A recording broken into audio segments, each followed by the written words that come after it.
So N C R T start ಮಾಡೋಣ. ಹಾಂ, 6th standard ಇದೇನಾ ಎಲ್ಲ ಹತ್ರ ಬುಕ್ ಇದು? ಯಾರ ಹತ್ರ ಇದೆ, ಯಾರ ಹತ್ರ ಇಲ್ಲ? ಇವಾಗ ಸಿಲೆಬಸ್ ಸ್ಟಾರ್ಟ್ ಮಾಡೋಕ್ಕಿಂತ ಮುಂಚೆ ಕೆಲವೊಂದು ನನ್ನ ಪ್ರಶ್ನೆಗಳಿದಾವೆ, ನಿಮ್ದಲ್ಲ, ನನ್ನ ಪ್ರಶ್ನೆಗಳಿದಾವೆ, ಅದಕ್ಕೆ ಉತ್ತರ ಕೊಡಿ ಮೊದಲು. ಏನು ಎನ್ ಸಿ ಆರ್ ಟಿ ಓದೋವು ಇಲ್ಲ ಪ್ರೀವಿಯಸ್ ಇಯರ್ಸ್ ಕ್ವಶನ್ ಪೇಪರು ಇಲ್ಲ ಯಾವುದೋ ಸ್ಟ್ಯಾಂಡರ್ಡ್ ಬುಕ್ಸು ಓದೋಕ್ಕಿಂತ ಮುಂಚೆ ನಿಮ್ಮ ಹತ್ರ ಏನಿರಬೇಕು? ಸಿಲೆಬಸ್ ಕಾಪಿ ಇರಬೇಕೋ ಇಲ್ಲೋ? ಹಾರ್ಡ್ ಕಾಪಿ ಸಿಲೆಬಸ್ ಕಾಪಿ ನಿಮ್ಮ ಹತ್ರ ಇರಲೇಬೇಕು, ಇದನ್ನು ನೆನ್ಪಿಟ್ಕೊಂಬಿಡಿ. ಅದೇ ನಿಮಗೆ ಗೀತಾ, ಭಗವದ್ಗೀತಾ ಅದೇ, ಕುರಾನು ಅದೇ, ಬೈಬಲ್ಲು ಅದೇ, ಫಸ್ಟ್ ಅದು ನಿಮ್ಮ ಹತ್ರ ಇರಬೇಕು. ಅದು ಇಲ್ಲ ಅಂದರೆ ನೀವು ಯಾವ ಎನ್ ಸಿ ಆರ್ ಟಿ ಓದಿ ಏನು ನ್ಯೂಸು, ಯಾವ ಬುಕ್ಸ್ ಓದಿ ಏನು ನ್ಯೂಸ್ ಇರುತ್ತೆ ನಿಮಗೆ? ಎಷ್ಟೋ ಜನಕ್ಕೆ ಇವಾಗ ಕೇಸು ನಡೀತಾ ಇದೆ ಇಲ್ಲಲ್ಲ ಸರ್, ಪಾಲಿಟಿ ಪೇಪರ್ 1 ಅಲ್ಲಿ ಬರುತ್ತೋ ಪೇಪರ್ 3 ಅಲ್ಲಿ ಬರುತ್ತೋ ಅಂತ ಇವಾಗ ಕೇಳ್ತಾ ಇದ್ದಾರೆ. ಸೊ ಅದಕ್ಕೆ ಸಿಲೆಬಸ್ ಅನ್ನೋ ಕಾಪಿ ನಿಮ್ಮ ಹತ್ರ ಈಗ ಕಂಪಲ್ಸರಿ ಹಾರ್ಡ್ ಕಾಪಿ ಇರಲೇಬೇಕು, ಪ್ರಿಲಿಮ್ಸದ್ದು ಮತ್ತು ಮೇನ್ಸ್ ಎರಡಕ್ಕೂ. ಸೊ ಅದಕ್ಕೆ ಮೊದಲು ಅದನ್ನು ಕಾಪಿ ತೊಗೊಳ್ಳಿ. ತೊಗೊಂಡಂದ್ರೆ ಯಾಕಂದರೆ ಎನ್ ಸಿ ಆರ್ ಟಿ ಓದ್ತಾ ಇದ್ದಾರೆ ಅಂತ ಇಟ್ಕೊಳ್ಳಿ. ಇವಾಗ ಪಾಲಿಟಿ ಓದ್ತೀರಾ, ಹಿಸ್ಟ್ರಿ ಓದ್ತೀರಾ, ಜಿಯೋಗ್ರಫಿ ಓದ್ತೀರಾ, ಆಮೇಲೆ ಇಕಾನಮಿ, ಈ 4 ಸಬ್ಜೆಕ್ಟ್ದೇನು 6th 12th ಓದಿರ್ತೀರ. ಹಾಗಂತ ಹೇಳ್ಬಿಟ್ಟು ಬೇಸಿಕ್ ಸೈನ್ಸ್ದು ಬರುತ್ತೆ ಕೆಲವೊಂದು, ಫಿಸಿಕ್ಸು, ಕೆಮಿಸ್ಟ್ರಿ, ಮ್ಯಾಥಮೆಟಿಕ್ಸು, ಅದನ್ನು ಹಿಡ್ಕೊಂಡು ಕೂತ್ಕೋಬೇಡಿ. ಮತ್ತೆ ಯಾಕಂದ್ರೆ ನೀವೆಲ್ಲಿ IAS ಬರೆಯೋಕೆ ಬಂದಿರೋರು ನೀಟು ಏನಾದರೂ ಎಕ್ಸಾಮ್ ಬರಿತೀರಾ? ಇಲ್ಲ ತಾನೇ. ಸೊ ಈ 4 ಸಬ್ಜೆಕ್ಟ್ಸ್ 6th to 12th ಓದಬೇಕು. ಓದೋದ್ರಲ್ಲಿ ಕೆಲವೊಂದು ಏನಿದೆ ರೀತಿ ನೀತಿಗಳಿದಾವೆ. ಎನ್ ಸಿ ಆರ್ ಟಿ ಓದಬೇಕಾದ್ರೂ ಕೂಡ ನಾವೇನು ಮಾಡ್ತೀವಿ, ಸ್ಟ್ಯಾಂಡರ್ಡ್ ವೈಸ್ ಓದ್ತಾ ಬರ್ತೀವಿ, ಹೌದಾ? ಸ್ಟ್ಯಾಂಡರ್ಡ್ ವೈಸ್ ಓದಿದಾಗ ಮತ್ತೆ ಇಲ್ಲ ಸಬ್ಜೆಕ್ಟ್ ವೈಸ್ ಓದರಲ್ಲಿ ಏನು ವ್ಯತ್ಯಾಸ ಇದೆ? ಯಾಕಂದರೆ ಇವಾಗ 6th ಸ್ಟ್ಯಾಂಡರ್ಡಲ್ಲಿ ಓದ್ತೀರ, ಇವಾಗ ಫಂಡಮೆಂಟಲ್ ರೈಟ್ಸ್ ಅಂತ ಓದಿರ್ತೀರ, ಅದು 8th ಸ್ಟ್ಯಾಂಡರ್ಡಲ್ಲೂ ಇರುತ್ತೆ, 9th ಇರುತ್ತೆ, 10th ಇರುತ್ತೆ. ರಿಪಿಟೇಷನ್ ಆಯಿತೋ ಇಲ್ವೋ? ಇವಾಗ ರಿವಿಷನ್ ಮಾಡೋದು ಅದಲ್ಲ. ಹಾಗಿದ್ದಾಗ ನೀವೇನು ಮಾಡ್ಬೇಕಂದ್ರೆ ಸಬ್ಜೆಕ್ಟ್ ವೈಸ್ ಓದೋದ್ರಲ್ಲಿ ಯೂಸ್ ಇದೆನೋ ಇಲ್ವೋ? ಪಾಲಿಟಿನ ತೊಗೊಂಡ್ಬಿಡೋದು, ಅದು 6th ಹಿಡಿದು 12th ಅಂದರೆ ಸ್ಟ್ಯಾಂಡರ್ಡ್ ವೈಸ್ ಓದೋ ಆಗಿಲ್ಲ. 6th ಒಂದ್ಸಲ ಓದ್ತೀನಿ, 7th ಒಂದ್ಸಲ ಪಾಲಿಟಿ ಓದ್ತೀನಿ, ಆಗಲ್ಲ. ಪಾಲಿಟಿ ತೊಗೊಂಡ್ರೆ ಎಲ್ಲ ಏನು ಸ್ಟ್ಯಾಂಡರ್ಡ್ಸ್ ತೊಗೊಳ್ಳೋದು. ಅವಾಗ ಮಾತ್ರ ಏನಾಗುತ್ತೆ ನಿಮಗೆ ಒಂದು ಕ್ಲಾರಿಟಿ ಸಿಗುತ್ತೋ ಇಲ್ಲೋ? 7th ಫಂಡಮೆಂಟಲ್ ರೈಟ್ಸ್ ಓದ್ತೀರಾ, ಇಲ್ಲ 1857 ರಿವೋಲ್ಟ್ ಅಂತ ಓದಿರ್ತೀರ, ಅದು ವಾಪಸ್ ಏನಾಗುತ್ತೆ 8th ಬರುತ್ತೆ. ಆದರೆ 8th ಏನಿರುತ್ತೆ, ಕಂಟಿನ್ಯೂಷನ್ ಇರುತ್ತೆ, ಇಲ್ಲ ಕಂಟೆಂಟ್ ಏನು ಮಾಡಿರ್ತಾರೆ, ಎನ್ರಿಚ್ ಮಾಡಿರ್ತಾರೆ ಇಲ್ಲಿ. ಸೊ ಹಾಗಿದ್ದಾಗ ಏನಾಗುತ್ತೆ ಅಂದ್ರೆ ಕಂಟಿನ್ಯೂಟಿ ಮೂದೋಗ್ಬಿಡುತ್ತೆ. ನೀವೇನು ಮಾಡ್ತೀರಾ, 6th ತೊಗೊಂಡ್ವಿ, ಪಾಲಿಟಿ, ಜಿಯೋಗ್ರಫಿ ಎಲ್ಲ ಮಿಕ್ಸ್ ಇರುತ್ತೆ ಸೋಷಿಯಲ್ ಸೈನ್ಸಲ್ಲಿ, ಅದು ಎಲ್ಲ ಏನಾಗುತ್ತೆ ಅಲ್ಲಿ ಕಿಚಡಿಯಾಗಿರುತ್ತೆ, ಮುಂದೆ ಒಂದು ಯಾವುದಕ್ಕೂ ಏನೂ ಅರ್ಥ ಆಗೋದಿಲ್ಲ ಅದು. ಸೊ ಅದಕ್ಕೆ ಏನು ಮಾಡಿ, ಸಬ್ಜೆಕ್ಟ್ ವೈಸ್ ತೊಗೊಳ್ಳೋದು. ಹಿಸ್ಟ್ರಿ ತೊಗೊಂಡ್ರೆ ಕಂಪ್ಲೀಟ್ ಹಿಸ್ಟ್ರಿ ಏನು ಮಾಡೋದು, ಒಂದು 2-3 ಸ್ಟ್ಯಾಂಡರ್ಡ್ಸ್ ಆದರೂ ಮುಗಿಸ್ಕೊಂಬಿಡೋದು. 6th 7th 8th ಮುಗಿಸ್ಕೊಳ್ಳೋದು. ಅದಾದಮೇಲೆ ಪಾಲಿಟಿ ತೊಗೊಳ್ಳೋದು, ಅದು ಒಂದು. ಆಮೇಲೆ ಕೆಲವೊಬ್ಬರು ಸ್ಟೂಡೆಂಟ್ಸಿಗೆ ಏನು ಡೌಟ್ ಇರುತ್ತೆ, ಸರ್ ನಾವು ಹಳೆ old N C R T ಓದಬೇಕು ಇಲ್ಲ new N C R T ಓದಬೇಕು ಅನ್ನೋದು ಇರುತ್ತೆ. ಅಪ್ಡೇಟೆಡ್ ವರ್ಷನ್ ಯಾವತ್ತೂ ಏನಿರುತ್ತೆ, ಸ್ಟ್ಯಾಂಡರ್ಡ್ ಇರುತ್ತೆ. ಆದರೆ ಓಲ್ಡ್ ಎನ್ ಸಿ ಆರ್ ಟಿಯಲ್ಲಿ ಏನಿದೆ, ಕಂಟೆಂಟ್ ಸ್ವಲ್ಪ ಜಾಸ್ತಿ ಇದೆ. ಸೊ ಹಾಗಿದ್ದಾಗ ನ್ಯೂ ಎನ್ ಸಿ ಆರ್ ಟಿದು ಟೆಕ್ಸ್ಟ್ ಬುಕ್ಸ್ ತೊಗೊಳ್ಳಿ, old N C R T soft copy ಇಟ್ಕೊಳ್ಳಿ. ಅದ್ರ ಮೇಲೆ ರಿಲೇಟೆಡ್ ಏನಾದರೂ ಎಕ್ಸ್ಟ್ರಾ ಇದೆಯಾ ಓಲ್ಡ್ ಎನ್ ಸಿ ಆರ್ ಟಿಯಲ್ಲಿ, ಅಲ್ಲೇನಿರುತ್ತೆ ನಿಮಗೆ ಎಕ್ಸ್ಟ್ರಾ ಇದೆ. ಯಾವುದು, old N C R T. ನಾವು ಪ್ರಿಪ್ರೇಷನ್ ಮಾಡಬೇಕಾದ್ರೆ ಒಂದಾನೊಂದು ಕಾಲದಲ್ಲಿ ಅವಾಗ ಎನ್ ಸಿ ಆರ್ ಟಿ ದಪ್ಪ ಬರ್ತಾ ಇತ್ತು ಸ್ವಲ್ಪ, ಇವಾಗ ಏನಾಗಿದೆ ಸ್ವಲ್ಪ ಅಬ್ರಿಜ್ಡ್ ಆಗಿದೆ, ಅಪ್ಡೇಟ್ ಕೂಡ ಆಗಿದೆ ಅದು. ಸೊ ಹಾಗಾಗಿ ನ್ಯೂ ಎನ್ ಸಿ ಆರ್ ಟಿನೇ ತೊಗೊಳ್ಳಿ. ಆದರೆ old N C R T ಏನಿರಲಿ ನಿಮ್ಮ ಹತ್ರ, ಸಾಫ್ಟ್ ಕಾಪಿ ಇರಲಿ. ಎನ್ ಸಿ ಆರ್ ಟಿ ಓದೋದ್ರಿಂದ ಏನು ಯೂಸ್ ಇದೆ? ನಾಳೆ ನೀವೆಲ್ಲ IAS ಆಫೀಸರ್ ಆಗೋರು, IPS ಆಗೋರು, ಹೌದು ತಾನೆ? ಈ ಬೇಸಿಕ್ಸ್ ಬುಕ್ಸ್ ಓದಿ ಏನು ಮಾಡ್ತೀರಾ ನೀವು? ಫ್ಯಾಕಲ್ಟಿ ಎಲ್ಲರೂ ಹೇಳ್ತೀವಿ, ನಿಮ್ದೇನು ಫಸ್ಟ್ ನಿಮ್ಮ ಹತ್ರ ಇರಬೇಕಾಗಿದ್ದು 3: ಒಂದು ಸಿಲೆಬಸ್ ಕಾಪಿ, ಹಾರ್ಡ್ ಕಾಪಿ, ಮತ್ತೆ ಅದಾದ ನಂತರ ಎನ್ ಸಿ ಆರ್ ಟಿ, ಅದಾದ ನಂತರ ಪ್ರೀವಿಯಸ್ ಇಯರ್ ಕ್ವಶನ್ ಪೇಪರ್ಸ್. ಈ ಎನ್ ಸಿ ಆರ್ ಟಿ ಓದೋಕ್ಕಿಂತ ಮೊದಲು ನಿಮ್ಮ ಹತ್ರ ಏನಿರಬೇಕು, 2 ಇರಬೇಕು. ಏನು, ಒಂದು ಸಿಲೆಬಸ್ ಇರಬೇಕು, ಪ್ರೀವಿಯಸ್ ಇಯರ್ ಕ್ವಶನ್ ಪೇಪರ್ ಇರಬೇಕು. ಆವಾಗ ಮಾತ್ರ ನಿಮ್ಮದು ಪ್ರಿಪ್ರೇಷನ್ನ ರೈಟ್ ಡೈರೆಕ್ಷನ್ ಹೋಗಲಿಕ್ಕೆ ಸಾಧ್ಯ, ಇಲ್ಲಾಂದ್ರೆ ಇಲ್ಲ. ಬೆಳಗ್ಗೆ ಆದ ತಕ್ಷಣ ಗೋಚಿಂಗ್ ಲಿಯಾಂಗು, ಲಕ್ಷ್ಮೀಕಾಂತು, ಬಿಪಿನ್ ಚಂದ್ರ ಓದೋಕೆ ಸ್ಟಾರ್ಟ್ ಮಾಡಿಬಿಡ್ತೇವೆ. ಫಸ್ಟ್ ಚಾಪ್ಟ್ರಿಂದ ಹಿಡಿದು ಲಾಸ್ಟ್ ಚಾಪ್ಟರ್ವರೆಗೂ. ಏನಾದರೂ ಯೂಸ್ ಆಗುತ್ತಾ? ಯೂಸ್ ಆಗೋದಿಲ್ಲ. ಯಾಕಂದರೆ ಕ್ವಶನ್ ಟ್ರೆಂಡ್ ಚೇಂಜ್ ಆಗಿದೆ. UPSC ಲಾಸ್ಟ್ ಟೈಮ್ ನೋಡಿದ್ರೆ ಕ್ವಶನ್ಸ್ ಹೇಗಿತ್ತು, which of the above given statements are correct ಅಂತ ಕೇಳ್ತಾ ಇದ್ದಾರೆ. ಮೇಲೆ ನೀಡಿರೋ ಯಾವ ಹೇಳಿಕೆಗಳು ಸರಿಯಾಗಿವೆ ಅಂತ ಕೇಳ್ತಾ ಇದ್ದಾರೆ. ಇವಾಗ ಏನು ಮಾಡ್ತಾ ಇದ್ದಾರೆ, ಮೇಲೆ ನೀಡಿರೋ ಎಷ್ಟು ಹೇಳಿಕೆಗಳು ಸರಿಯಾಗಿದೆ ಅಂತ ಕೇಳ್ತಾ ಇದ್ದಾರೆ, ಹೌದಾ ಇಲ್ವಾ? ಮೇಲೆ ನೀಡಿರೋ ಎಷ್ಟು ಜೋಡಿಗಳು ಸರಿಯಾಗಿ ಹೊಂದಾಣಿಕೆ ಆಗಿವೆ ಅಂತ ಕೇಳ್ತಾ ಇದ್ದಾರೆ. ಸರಿಯಾಗಿದೆ ಅಂತ ಗೊತ್ತಿರುತ್ತೆ, ಅದು ಎಷ್ಟು ಹೇಳಿಕೆಗಳು ಸರಿಯಾಗಿದೆ ಅಂತ ಕೇಳ್ತಾ ಇದ್ದಾರೆ ಇವಾಗ. ಸೊ ಹಾಗಿದ್ದಾಗ ನೀವೇನು ಮಾಡಬೇಕು, ಪ್ರೀವಿಯಸ್ ಇಯರ್ ಕ್ವಶನ್ ಪೇಪರ್ ನೋಡಿದಾಗ ಮಾತ್ರ ನಾನು ಈ ಚಾಪ್ಟರ್ದಲ್ಲಿ ಏನು ಓದಬೇಕು, ಏನು ಓದಬಾರ್ದು ಅನ್ನೋದು ಗೊತ್ತಾಗುತ್ತೆ. ಅದು ಒಂದು. ಅದಾದಮೇಲೆ ಪ್ರೀವಿಯಸ್ ಇಯರ್ ಕ್ವಶನ್ ಪೇಪರ್ ಅಂದ ತಕ್ಷಣ ಅದು ಪ್ರಿಲಿಮ್ಸ್ದು ಇರಬೇಕು, ಮೀನ್ಸ್ದು ಇರಬೇಕು. ಇಂಟಿಗ್ರೇಟೆಡ್ ಆಗಿ ಓದಾಗದಾಗ ಮಾತ್ರ ನಿಮ್ಮದು ಪ್ರಿಲಿಮ್ಸ್ ಕ್ಲಿಯರ್ ಆಗುತ್ತೆ, ಇಲ್ಲ ಕ್ಲಿಯರ್ ಆಗೋದಿಲ್ಲ. ಯಾಕಂದರೆ ಫಂಡಮೆಂಟಲ್ ರೈಟ್ಸ್ ಓದ್ತಾರೆ, 1857 ರಿವೋಲ್ಟು, ಬ್ಯಾಂಕಿಂಗ್, ಮಾನ್ಸೂನ್, ಇವು ಪ್ರಿಲಿಮ್ಸಲ್ಲೂ ಬರಬೇಕು, ಮೇನ್ಸಲ್ಲೂ ಬರಲೇಬೇಕು ತಾನೇ ಇವು ಚಾಪ್ಟರ್ಸ್ ಮೇಲೆ ಕ್ವಶನ್ಸ್. ಹಾಗಿದ್ಮೇಲೆ ಸಗ್ರಿಗೇಟ್ ಏನಕ್ಕೆ ಮಾಡ್ತೀರಾ ನೀವು? ಇಂಟಿಗ್ರೇಟೆಡ್ ಆಗಿ ಓದ, ಸಮಗ್ರವಾಗಿ ಓದಿದಾಗ ಏನಾಗುತ್ತೆ, ನಿಮ್ಮದು ಪ್ರಿಪ್ರೇಷನ್ ರೈಟ್ ಡೈರೆಕ್ಷನಲ್ಲಿ ಹೋಗುತ್ತೆ, ಪ್ರಿಲಿಮ್ಸು ಈಸಿಯಾಗಿ ಕ್ಲಿಯರ್ ಆಗಿ ಹೋಗ್ಬಿಡುತ್ತೆ. ಇಲ್ಲ ಪ್ರಿಲಿಮ್ಸ್ ಒಂದ್ಸಲ ಓದೋದು, ಮೇನ್ಸ್ ಒಂದ್ಸಲ ಆ ಥರ ಮಾಡ್ಲಿಕ್ಕೆ ಹೋಗ್ಬೇಡಿ. ಯಾವುದೇ ಒಂದು ಚಾಪ್ಟರ್ ಓದ್ತಿದ್ದೀರಾ, ಓದೋಕ್ಕಿಂತ ಮುಂಚೆ ಏನು ಮಾಡೋಕೆ ನೀವು, ಪ್ರೀವಿಯಸ್ ಇಯರಲ್ಲಿ ಕ್ವಶನ್ಸು ಯಾವ ಥರ ಬಂದಿದೆ, ಅದು ಪ್ರಿಲಿಮ್ಸೇ ಆಗಿರ್ಬೋದು, ಇಲ್ಲ ಮೇನ್ಸೇ ಆಗಿರ್ಬೋದು, ಎಷ್ಟು ಸಲ ರಿವಿಷನ್ ಆಗಿದೆ ಅದನ್ನು. ಮತ್ತು NCERT ಅಂತ ತಕ್ಷಣ ಒಂದು ಸಲ ಓದ್ಬಿಟ್ಟು ಬಿಸಾಕೋದಲ್ಲ, ಅವಾಗ ಏನು ಮಾಡ್ತಿರ್ಬೇಕು, ಅದನ್ನು ನೋಡ್ತಿರ್ಬೇಕು. ಇದು ಓದೋದ್ರಿಂದ ನಿಮ್ಗೆ ಕಂಟೆಂಟ್ ಎನ್ರಿಚ್ಮೆಂಟ್ ಆಗುತ್ತೆ. ಕೆಲವೊಬ್ರು ಹೇಳ್ತಿರ್ತಾರೆ, ಸರ್ ನಾವು ಕನ್ನಡ ಮೀಡಿಯಮ್ ಸರ್, ನಮ್ಮ ಕಂಟೆಂಟ್ ಇಲ್ಲ ಸರ್ ಅಂತೇಳಿ. ಕಂಟೆಂಟ್ ಯಾಕಿಲ್ಲ? NCERT ಬುಕ್ಸ್ ಇದಾವಲ್ಲ, ನಿಮಗೇನು ಬೇಕು, ವಿಷಯದ ಸಂಗ್ರಹಣೆ ಆಗಬೇಕು, ಕಂಟೆಂಟ್ ಬೇಕು ತಾನೇ ನಿಮಗೆ. ಅದು ಕನ್ನಡ ಮೀಡಿಯಮಲ್ಲಿ ಸಿಕ್ಕರೇನು, ಇಂಗ್ಲೀಷ್ ಮೀಡಿಯಮಲ್ಲಿ ಸಿಕ್ಕರೇನು, ಓದಿ ತಿಳ್ಕೊಳ್ಳಿ. ಯಾಕಂದರೆ ಡಿಗ್ರಿ ಎಕ್ಸಾಮ್ ಇದು ಬಾಯಾಡ್ ಮಾಡಿಬಿಟ್ಟು ಎಕ್ಸಾಮ್ ಬರೀಲಿಕ್ಕೆ. ಹಿಸ್ಟ್ರಿ ಓದಬೇಕಾದ್ರೂ ಅದನ್ನೇ ನೆನಪಿಡಿ. ನಾನು ನಿಮ್ಮ ಮೆಡಿವಲ್ ಹಿಸ್ಟ್ರಿ ಹೇಳಬೇಕಾದ್ರೆ ಏನು ಹೇಳಿದ್ದೆ ನಿಮಗೆ, ಯಾವತ್ತೂ ಏನು ಮಾಡೋದು, ನಾವು ಎಂಡ್ ರಿಸಲ್ಟ್ ಮೇಲೆ ಫೋಕಸ್ ಮಾಡಬಾರ್ದು. ಯಾವಾಗ ಯುದ್ಧ ಆಯಿತು ಅನ್ನೋ ಫೋಕಸ್ ಮಾಡಬಾರ್ದು, ಯುದ್ಧ ಏನಕ್ಕಾಯಿತು ಅನ್ನೋದ್ರ ಮೇಲೆ ಫೋಕಸ್ ಮಾಡಿದಾಗ ಏನಾಗುತ್ತೆ, ನೆನಪುಳಿಯುತ್ತೆ. ಯಾಕೆ ರಾಜ ಬರ್ತಾರೆ, ಇವಾಗ ಇಬ್ಬರು ಕಾಲೇ ಕೂತ್ಕೊಂಡಿದ್ದೀವಿ ಆರಾಮಾಗಿ, ಯುದ್ಧ ಮಾಡೋ ನಡಿ ಅಂತಾರೆ. ಏನಾದರೂ ಒಂದು ಕಾರಣ ಇರ್ಬೇಕು ತಾನೇ ಯುದ್ಧ ಮಾಡಲಿಕ್ಕೆ. ಸೊ ಅದಕ್ಕೇನು ಮಾಡೋಕೆ, ಇವಾಗ ಆ ಒಂದು ಘಟನೆಗಳ ಮೇಲೆ ಫೋಕಸ್ ಮಾಡಿ. ಕನ್ಸೆಪ್ಚುವಲ್ ಕ್ಲಾರಿಟಿ ನಿಮ್ಗೆ ಯಾವಾಗ ಸಿಗುತ್ತೆ, NCERT ಓದಿದಾಗ ಮಾತ್ರ ನಿಮ್ಗೆ ಕನ್ಸೆಪ್ಚುವಲ್ ಕ್ಲಾರಿಟಿ ಸಿಗುತ್ತೆ. ಲಕ್ಷ್ಮೀಕಾಂತ್ ಓದ್ತಾ ಇರ್ತೀರಾ, ಓದಬೇಕಾದ್ರೆ ಪಾರ್ಟಿಸಿಪೇಟಿವ್ ಡೆಮೋಕ್ರಸಿ ಅಂತ ಒಂದು ವರ್ಡ್ ಬರುತ್ತೆ ಅಲ್ಲಿ, ಇಲ್ಲ ಲೆಜಿಸ್ಲೇಟಿವ್ ಅಂತ ಬರುತ್ತೆ. ಆ ಡೆಮೋಕ್ರಸಿ ಅಂದರೆ ಏನು ಯಾವಾಗ ಗೊತ್ತಾಗುತ್ತೆ ನಿಮಗೆ? NCERT ಓದಿದಾಗ ಮಾತ್ರ ನೀವು ಡೆಮೋಕ್ರಸಿ ಅಂದರೆ ಏನು, ಅಲ್ಲಿ ಯಾರು ಇರ್ತಾರೆ, ಯಾರು ಇರಲ್ಲ, ಯಾವ ಇನ್ಸ್ಟಿಟ್ಯೂಷನ್ಸ್ ಇರುತ್ತೆ ಅನ್ನೋದು ಯಾವಾಗ ಗೊತ್ತಾಗುತ್ತೆ ನಿಮಗೆ? NCERT ಓದಿದಾಗ ಮಾತ್ರ ಗೊತ್ತಾಗುತ್ತೆ. ಅದನ್ನು ನೆನಪಿಟ್ಕೊಂಡು ಸರ್ ಅವೆಲ್ಲ ಬೇಸಿಕ್ಸ್ ಬುಕ್ಸು ಆಲ್ರೆಡಿ ಇವಾಗ ಓದಿದ್ದೀವಿ, ಮತ್ತೇನಕ್ಕೆ ಓದೋದು ಸರ್, ಆ ಥರ ಮಾಡ್ಲಿಕ್ಕೆ ಹೋಗ್ಬೇಡಿ. NCERT ಓದೋದ್ರಿಂದ ಒಂದು ಕನ್ಸೆಪ್ಚುವಲ್ ಕ್ಲಾರಿಟಿ ಸಿಗುತ್ತೆ ನಿಮಗೆ. ಅದರ ಜೊತೆಗೆ ಶಬ್ದ ಸಂಗ್ರಹಣೆ, ವೊಕ್ಯಾಬ್ಯುಲರಿ ಇಂಪ್ರೂವ್ ಆಗುತ್ತೋ ಇಲ್ಲೋ ನಿಮ್ಮದು. ಯಾಕಂದರೆ ಅದರಲ್ಲಿ ಏನಿದೆ, ಲೇಮನ್ ಲ್ಯಾಂಗ್ವೇಜಲ್ಲಿ ತಿಳಿಸ್ಕೊಡ್ತಾರೆ ಅವರು. ಒಬ್ಬ ಸಾಮಾನ್ಯ ಯಾವುದೋ ವ್ಯಕ್ತಿಗೆ ಅಂದರೆ 6th ಸ್ಟ್ಯಾಂಡರ್ಡ್ ಅಂದರೆ ಯೋಚನೆ ಮಾಡಿ, ಆ ಚಿಕ್ಕ ಮಗು ಅಂಡರ್ಸ್ಟ್ಯಾಂಡ್ ಆಗುತ್ತೆ, ನಿಮ್ಗೆ ಅಂಡರ್ಸ್ಟ್ಯಾಂಡ್ ಆಗಲ್ವಾ? ಲ್ಯಾಂಗ್ವೇಜ್ ಯಾವ ಥರ, ಏನಾದರೂ ದೊಡ್ಡ ದೊಡ್ಡ ವರ್ಡ್ಸ್ನ ಯೂಸ್ ಮಾಡಿರ್ತಾರೆ ಶಶಿಧರ್ ಥರ ಅವರು, ಇಲ್ಲ ತಾನೆ?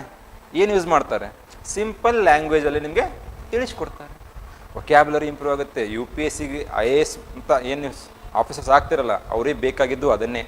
ಅವ್ರಿಗೇನು ಬೇಕು, ಒಬ್ಬ ಎವರೇಜ್ ಪರ್ಸನ್ ಬೇಕು. ಸೈಂಟಿಸ್ಟ್ ಬೇಕಾ ಅವ್ರಿಗೇನಾದರೂ, ಫಿಲಾಸಫರ್ಸ್ ಏನಾದರೂ ಬೇಕಾ? ಇಲ್ಲ, ಒಬ್ಬ ಎವರೇಜ್ ಪರ್ಸನ್ ಬೇಕಾಗಿರುತ್ತೆ. ಎವರೇಜ್ ಪರ್ಸನ್ನ ಮಾಡೋದು ಯಾವುದು ನಿಮ್ಮದು? NCERT. ನಿಮಗೆ ಶಬ್ದ ಸಂಗ್ರಹಣೆ ಮಾಡಿಕೊಡುತ್ತೆ. ಅದು ಮೇನ್ಸ್ ಬರಲಿಕ್ಕೆ ಹೆಲ್ಪ್ ಮಾಡೋದು ಯಾವುದು? ಅದರ ಜೊತೆಗೆ essay ಬರಲಿಕ್ಕೂ ನಿಮ್ಗೆ ಕಂಟೆಂಟ್ ಎನ್ರಿಚ್ಮೆಂಟ್ ಆಗೋದು ಯಾವುದರಿಂದ? NCERTಯಿಂದನೇ ಕಂಟೆಂಟ್ ಎನ್ರಿಚ್ ಆಗುತ್ತೆ. ಕಂಟೆಂಟ್ ಯಾವತ್ತೇನೋ ಕೂಡ್ಕೊಳ್ಬೇಕು, ಆವಾಗ ಮಾತ್ರ ಏನಾಗುತ್ತೆ, ಆನ್ಸರ್ಸ್ ನಿಮ್ಮದು ಕ್ವಾಲಿಟಿಯಾಗಿ ಹೊರಗಡೆ ಬರುತ್ತೆ. ಬಿಟ್ವೀನ್ ದ ಲೈನ್ಸ್ ಓದಂದ್ರೆ ಏನು? NCERTಯಲ್ಲಿ ನಿಮ್ಗೆ ಎಲ್ಲಾನು ಇನ್ಫಾರ್ಮೇಷನ್ ಕೊಡ್ತಾರೆ ಅವರು, ಪ್ರತಿಯೊಂದು ಇನ್ಫಾರ್ಮೇಷನ್ ಕೊಡ್ತಾರೆ NCERTಯಲ್ಲಿ. ಉದಾಹರಣೆ ತಗೊಳ್ಳಿ, ಚೌರಿ ಚೌರ ಇನ್ಸಿಡೆಂಟ್ ಅಂತ ಆಗುತ್ತೆ, ನಾನ್ ಕೋಆಪರೇಷನ್ ಮೂಮೆಂಟ್, ಅಸಹಕಾರ ಚಳವಳಿ ಆಗಬೇಕಾದ್ರೆ. ಅದರಿಂದ ಗಾಂಧೀಜಿ ಏನು ಮಾಡ್ತಾರೆ, ನಾನ್ ಕೋಆಪರೇಷನ್ ಮೂಮೆಂಟ್ನ ಸ್ಟಾಪ್ ಮಾಡ್ತಾರೆ. ಆದರೆ ಚೌರಿ ಚೌರ ಇನ್ಸಿಡೆಂಟ್ಗೆ, ನಾನ್ ಕೋಆಪರೇಷನ್ ಮೂಮೆಂಟ್ಗೆ ಏನೋ ಸಂಬಂಧ ಇತ್ತಾ? ಅಲ್ಲಿ ಏನಾಯಿತು, ಯಾಕಾಯಿತು, ಆ ಒಂದು ಹಿಂಸಾತ್ಮಕ ಘಟನೆ ಯಾಕಾಯಿತು, ಅದು NCERTಯಲ್ಲಿ ಕೊಡೋದಿಲ್ಲ ವಿವರಣೆ ಅವರು. ಅದ್ರ ಮೇಲೆ ವಾಪಸ್ ನೀವೇನು ಮಾಡಬೇಕು, ಸ್ಟೋರಿ ಬಿಲ್ಡ್ ಮಾಡಬೇಕು, ಅದ್ರ ಮೇಲೆ ವರ್ಕ್ ಮಾಡಬೇಕು. ಅದಕ್ಕೆ ನಾವೇನಂತ ಕರಿತೀವಿ, ಬಿಟ್ವೀನ್ ದ ಲೈನ್ಸ್ ಅಂತ ಕರೆಯೋದು. ನಿಮ್ಮಷ್ಟಕ್ಕೆ ನೀವು ಪ್ರಶ್ನೆ ಮಾಡ್ಕೋಬೇಕು, ಆವಾಗ ಮಾತ್ರ ಕನ್ಸೆಪ್ಚುವಲ್ ಕ್ಲಾರಿಟಿ ಸಿಗುತ್ತೆ. WH ಕ್ವಶನ್ಸ್ ಅಂತ ಕರಿತೀವಿ ಗೊತ್ತಾ, where, why, how, where, when. Apply ಮಾಡಿ ಅದನ್ನು. NCERT ಓದೋಕ್ಕಿಂತ ಮೊದಲೇನಿದೆ, ಸಿಲೆಬಸ್ಸು ಮತ್ತು ಪ್ರೀವಿಯಸ್ ಇಯರ್ ಕ್ವಶನ್ ಪೇಪರ್ ಇದಾವೋ ಇಲ್ಲೋ? ಪ್ರೀವಿಯಸ್ ಇಯರ್ ಕ್ವಶನ್ ಪೇಪರ್ ನಿಮ್ಮ ಹತ್ರ 1979 ಸಿಗುತ್ತೆ ನಿಮಗೆ ಫಿಲಿಮ್ಸ್ ಕ್ವಶನ್ಸ್. ಸೊ ಹಾಗಂತೇಳಿ ಅಲ್ಲಿಂದ ಬರೋ ಅವಶ್ಯಕತೆ ನೀವು ಇಲ್ಲ. ಲಾಸ್ಟ್ ಒಂದು 10 ಇಯರ್ಸ್ದು ಮಿನಿಮಮ್ 10 ಇಯರ್ಸ್ ಆದ್ರೆ ಏನು ಮಾಡಿ ಸಾಲ್ವ್ ಮಾಡಿ. ಅದರಿಂದ ಏನು ಗೊತ್ತಾಗುತ್ತೆ, UPSC ಮೈಂಡ್ ಸೆಟ್ ಗೊತ್ತಾಗುತ್ತೆ, ಅವ್ರು ಯಾವ ಥರ ಕ್ವಶನ್ಸ್ ರೆಡಿ ಮಾಡ್ತಾರೆ ಏನು ಅಂತ ಹೇಳ್ಬಿಟ್ಟು. ನಿಮ್ಮ ಮೈಂಡ್ ಸೆಟ್ ಹತ್ರ ಅವ್ರು ರೀಡ್ ಮಾಡಿರ್ತಾರೆ, ಅವ್ರಿಗೆ ಗೊತ್ತಿರುತ್ತೆ ನೀವು ಯಾವ ಸೆಕ್ಷನ್ ಬಿಟ್ಟಿರ್ತೀರ, ಯಾವ ಸೆಕ್ಷನ್ ಓದಿರ್ತೀರ ಅಂತ ಹೇಳ್ಬಿಟ್ಟು. 6 to 8 ಕ್ವಶನ್ಸ್ ಎಲ್ಲಿರುತ್ತೆ ನಿಮಗೆ, ಏನ್ಸಿಯಂಟು ಮತ್ತು ಮೆಡಿವಲ್ ಅಂತ ಹೇಳಿದೆ ನಿಮಗೆ. ಅರೌಂಡ್ 10 ಕ್ವಶನ್ಸ್ವರೆಗೂ ಬಂದಿದ್ದಾರೆ. ಏನ್ಸಿಯಂಟು ಮೆಡಿವಲ್ ಅಂದ ತಕ್ಷಣ ಅಲ್ಲಿ ಎಲ್ಲಿ ಫೋಕಸ್ ಮಾಡಬೇಕು ನಾವು, ಅದನ್ನು ನಮ್ಗೆ ಗೊತ್ತಿರಬೇಕು. ಮಾಡರ್ನ್ ಹಿಸ್ಟ್ರಿಗೆ ಬರ್ತೀರಾ, ಮಾಡರ್ನ್ ಹಿಸ್ಟ್ರಿದಲ್ಲಿ ಏನು ಮಾಡುತ್ತೆ, ಗಾಂಧಿಯನ್ ಎರ ಮೇಲೆ ಕ್ವಶನ್ಸ್ ಜಾಸ್ತಿ ಬರುತ್ತೆ. ಹಾಗಂತ ಹೇಳ್ಬಿಟ್ಟು ಟ್ರೈವಲ್ ಮೂಮೆಂಟ್ಸು, ಪ್ರೆಸೆಂಟ್ ಮೂಮೆಂಟ್ಸ್ನ ನೆಗ್ಲೆಕ್ಟ್ ಮಾಡ್ತೀರಾ? ಮಾಡೋ ಆಗಿಲ್ಲ. ಪ್ರತಿಯೊಂದ್ರ ಬಗ್ಗೆನೂ ಏನಿರಬೇಕು, ನಿಮ್ಮ ಹತ್ರ ಇನ್ಫಾರ್ಮೇಷನ್ ಇರಲೇಬೇಕು. ಹಾಗಂತ ಹೇಳ್ಬಿಟ್ಟು ಎದ್ರ ಮೇಲೆ ಕಾನ್ಸಂಟ್ರೇಟ್ ಮಾಡಬೇಕು, ಎದ್ರ ಮೇಲೆ ಮಾಡಬಾರ್ದು ಅಂತ ಗೊತ್ತಿರಬೇಕು. ರಾಹುಲ್ ದ್ರಾವಿಡ್ ಯಾವಾಗಲೂ ಹೇಳೋರು, ಟೆಸ್ಟ್ ಮ್ಯಾಚ್ ಆಡಬೇಕಾದ್ರೆ ಯಾವ ಬಾಲ್ ಆಡೋಕ್ಕಿಂತ ಮುಂಚೆ ಯಾವ ಬಾಲು ಬಿಡಬೇಕು ಅನ್ನೋದು ಗೊತ್ತಿರಬೇಕು. UPSCಯಲ್ಲಿ ಅಪ್ಲೈ ಆಗುತ್ತೆ ಅದು. ನಾವೇನು ಮಾಡ್ತೀವಿ, ಎಲ್ಲನೂ ಸುಮ್ಮನೆ ಇಷ್ಟು ತೊಗೊಳ್ಳೋದು ಇಡೋದು ಮನೆ ನಮ್ಮದೇ ಒಂದು ದೊಡ್ಡ ಲೈಬ್ರರಿ ಆಗಿರುತ್ತೆ. ಅದನ್ನು ಮಾಡ್ಲಿಕ್ಕೆ ಹೋಗಬೇಡಿ. ಅದಾದಮೇಲೆ ಕೆಲವೊಬ್ಬರಲ್ಲಿ ಏನಿರುತ್ತೆ, NCERT 6 to 12 4 ಸಬ್ಜೆಕ್ಟ್ ಮಾತ್ರ ಇಂಪಾರ್ಟೆಂಟ್. ಯಾವುದು? ಪಾಲಿಟಿ, ಜಿಯೋಗ್ರಫಿ, ಎಕಾನಮಿ, ಹಿಸ್ಟ್ರಿ ಮಾತ್ರ ತುಂಬ ಇಂಪಾರ್ಟೆಂಟ್. ಯಾಕೆ ಕ್ವಶನ್ಸ್ ನೀವು ಯಾವುದೇ ಸಬ್ಜೆಕ್ಟ್ ತೊಗೊಳ್ಳಿ ಅಲ್ಲಿಂದನೇ ತೊಗೊಳ್ತಾರೆ. ಬೇಸಿಕ್ NCERT ಬುಕ್ಸಿಂದನೇ ಸ್ಟೇಟ್ಮೆಂಟ್ಸ್ ತೊಗೊಳ್ತಾರೆ, ರೀಫ್ರೇಮ್ ಮಾಡ್ತಾರೆ. ಉದಾಹರಣೆಗೆ ನಿಮ್ಗೆ UPSCಯಲ್ಲಿ ಒಂದು ಕ್ವಶನ್ ಇತ್ತು, ಚೈತ್ಯ ಮತ್ತು ವಿಹಾರ. ಚೈತ್ಯ ಅಂದರೆ ಏನು? Prayer hall. ಹೌದಾ? Buddhist monks prayer hall. ಅಲ್ಲಿ ಅವ್ರು ಏನು ಮಾಡ್ತಾಯಿದ್ರು, ಪ್ರಾರ್ಥನೆಗಳನ್ನ ಮಾಡ್ತಾಯಿದ್ರು. ಚೈತ್ಯ ಅಂದರೆ ರೆಸ್ಟಿಂಗ್ ಪ್ಲೇಸ್. UPSCಯಲ್ಲಿ ಏನು ಮಾಡಿದರು, ಇಂಟರ್ಚೇಂಜ್ ಮಾಡಿದ್ದಾರೆ. ಇದನ್ನು ಇಲ್ಲಿ ಹಾಕಿದ್ದಾರೆ, ಇದನ್ನ ಇಲ್ಲಿ ತಗೋ. ಸೊ ಇಮಿಡಿಯೇಟ್ಲಿ ನಾವು ಓದಿರ್ತೀವಿ, ಎಲ್ಲೋ ಒಂದು ಕಡೆ ಜಂಪ್ ಆಗಿಬಿಡ್ತೀವಿ. ಹಾಕ್ಬೇಕು, ಅವಾಗ ಅನಿಸುತ್ತೆ ಕರೆಕ್ಟ್ ಅಂತ. ಕೀ ಆನ್ಸರ್ ನೋಡಿದಾಗ ಗೊತ್ತಾಗುತ್ತೆ, ಒಂದೊಂದೊಂದೊಂದು ಚುಚ್ಕೊಳ್ತಾ ಇರುತ್ತೆ ಹಿಂದ್ಗಡೆ. ಸೊ ಅದಕ್ಕೆ ನೆನ್ಪಿಡಿ, ನಿಮ್ಮ ಸ್ಟ್ರೆಂತ್ ಇರೋ ಸಬ್ಜೆಕ್ಟಲ್ಲಿ ನೆಗೆಟಿವ್ ಆಗಬಾರ್ದು. ಮತ್ತು NCERT ಓದೋವರೆಗೂ ಯಾವುದೇ ಕಾರಣಕ್ಕೂ ಸ್ಟ್ಯಾಂಡರ್ಡ್ ಬುಕ್ಸ್ಗೆ ಹೋಗಬೇಡಿ. ಯಾಕೆ ಅರ್ಥ ಆಗೋದಿಲ್ಲ. ಮತ್ತು ನಿಮಗೇನಾದ್ರು ಡೌಟ್ಸ್ ಇದೆನಾ? ಇವಾಗ ಇದು ಏನಿದೆ, ಅವರ್ ಪಾಸ್ಟ್ ಅಂತ ಇದ್ರ ಮೇಲಿದೆ. ಇದು ಕಂಪ್ಲೀಟ್ ಆನ್ಸಿಯಂಟ್ ಇಂಡಿಯನ್ ಹಿಸ್ಟ್ರಿ ಇದೆ ಇದು. ಹೌದಾ? ಇದಕ್ಕೆ ಹೋಗುತ್ತಾ ಮುಂಚೆ ಇವಾಗ ನಿಮಗೇನಾದ್ರು ಡೌಟ್ಸ್ ಇದೆನಾ ಹಿಸ್ಟ್ರಿ ಸಂಬಂಧಪಟ್ಟಂತೆ? ಏನು ಹಿಸ್ಟ್ರಿ ಅಂದರೆ? ಇತಿಹಾಸ. ಇತಿ ಅಂದರೆ ಏನು? ಹಾಸ ಅಂದರೆ ನಡೆದಿತ್ತು. ಅಂದರೆ ಹಿಸ್ಟ್ರಿ ಅಂದರೆ ಏನು? ಇವಾಗ interpretation of past events. History means interpretation of past events. ನಡೆದು ಹೋದ ಘಟನೆಗಳ ಏನು ವಿಶ್ಲೇಷಣೆ ಅಥವಾ ವಿಮರ್ಶೆ. ಈ ವಿಶ್ಲೇಷಣೆ ಏನಕ್ಕಾಗುತ್ತೆ? ಇಂಟರ್ಪ್ರಿಟೇಷನ್ ನಾವು ಯಾಕೆ ಮಾಡ್ತಾ ಇದ್ದೀವಿ? ಏನಾದರೂ ಕಾರಣಗಳು ಬೇಕಲ್ಲ. ಸೋರ್ಸ್ ಇದಾವ ನಮ್ಮ ಹತ್ರ ಕಂಪ್ಲೀಟಾಗಿ, ಮೂಲಗಳಿದಾವ. ಏನಾಗಿದೆ, ಮೋಸ್ಟ್ಲಿ ಡಿಸ್ಟ್ರಾಯ್ ಹೋಗಿದೆ ಎಷ್ಟೊಂದು. ಯಾವ ಉದಾಹರಣೆಗೆ ನಳಂದ ಏನಾಯಿತು, ಬಕ್ತಿಯಾರ್ ಖಿಲ್ಜಿ 12ನೇ ಶತಮಾನದಲ್ಲೇ ಮಾಡಿದ. ನಳಂದ, ಉದಾಂತಪುರಿ, ವಿಕ್ರಮಶೀಲ 3 ಯೂನಿವರ್ಸಿಟೀಸ್ ಏನಾಯಿತು, ಬೋರ್ನ್ ಆಯಿತು. ಅಲ್ಲಿ ಹಲವಾರು ಥರದ ಕಳ್ಕೊಂಡ್ವ. ಅಹಮದ್ ಶಾ ಅಬ್ದಾಲಿ, ನಾದಿರ್ ಶಾ ಅಂತವ್ರು ದಿಲ್ಲಿ ಮೇಲೆ ದಾಳಿ ಮಾಡ್ತಾರೆ. ಇವಾಗ 1739 ಬ್ಯಾಟಲ್ ಆಫ್ ಕರ್ನಾಲ್ ನೆನಪಿದೆನಾ? ದಾಳಿ ಮಾಡಿದಾಗ ಸುಮ್ಮನೆ ಹೋಗ್ತಾರೆ ಅವರು? ಧ್ವಂಸ ಮಾಡಲೇಬೇಕು ತಾನೆ, ಬೆಂಕಿ ಹಚ್ಚಲೇಬೇಕು ತಾನೆ. ಸಮಾಜದ ಒಂದು ಏನದು ಪ್ರಯೋಗಾಲಯ. ಯಾವುದು? ಇತಿಹಾಸ. ಹೌದೋ ಇಲ್ವ? ಹೌದು ತಾನೆ. ಇತಿಹಾಸದ ಬಗ್ಗೆ ಓದಿದಾಗ ಮಾತ್ರ ಏನಾಗುತ್ತೆ, ಸರಿ ಯಾವುದು ತಪ್ಪು ಯಾವುದು ಅಂತ ಯಾವಾಗ ಗೊತ್ತಾಗುತ್ತೆ ನೀವು? When you interpret the past events. ಹಳೆಯ ಘಟನೆಗಳನ್ನು ಏನು ಮಾಡಿ ವಿಮರ್ಶೆ ಮಾಡಿದಾಗ ಮಾತ್ರ ನಿಮ್ಗೆ ಏನಾಗುತ್ತೆ, ಯಾವುದು ಸರಿ, ಯಾವುದು ತಪ್ಪು, ಯಾವುದು ಒಳ್ಳೆಯದು, ಯಾವುದು ಕೆಟ್ಟದ್ದಂತ ಗೊತ್ತಾಗುತ್ತೋ ಇಲ್ಲೋ? Interpretation of events. ಹಿಸ್ಟ್ರಿ ಅಂದರೆ ಏನು? ಇತಿಹಾಸ. ಹೀಗೆ ನಡೆದಿದೆ. ಆದರೆ ಅದ್ರ ಬಗ್ಗೆ ನಾವು ಏನು ಮಾಡ್ಬೇಕು ಇವಾಗ? ವಿಮರ್ಶೆಯನ್ನು ಮಾಡಿ ಸರಿಯಾದ ದಾರಿಯಲ್ಲಿ ನಾವು ಹೋಗ್ಬೋದು. ಫಸ್ಟ್ ಚಾಪ್ಟರ್ ಓಪನ್ ಮಾಡಿ. ನಾಳೆಯಿಂದ ಎಲ್ಲರೂ ಆ ಬುಕ್ ತೊಗೊಂಬನ್ನಿ. ಯಾಕಂದ್ರೆ ನಿಮ್ಗೆ ಹೇಳ್ತಾ ಬರ್ತೀನಂತೆ, ನಾನು ಏನು ಓದಬೇಕು, ಏನು ಓದಬಾರ್ದು ಈ ಬುಕ್ಕಲ್ಲಿ ಅಂತ ಹೇಳ್ತಾ ಬರ್ತೀನಂತೆ. ಇಂಗ್ಲೀಷೇ ಬೇಕಾ? ಸರಿ ಸರಿ, ನಮ್ಮ ಬೈಲಿಂಗ್ವಲ್ ಇರುತ್ತೆ. ಯೂಶಲಿ ಇಲ್ಲಿ ಕನ್ನಡ ಮೀಡಿಯಮ್ ಜಾಸ್ತಿ ಇರ್ತಲ್ಲ, ಅದಕ್ಕೆ ಕನ್ನಡ ಮೀಡಿಯಮಲ್ಲಿ ಬರ್ತಾ ಇದೆ. You don't know Kannada? Where are you from? ಕೇಳಿ.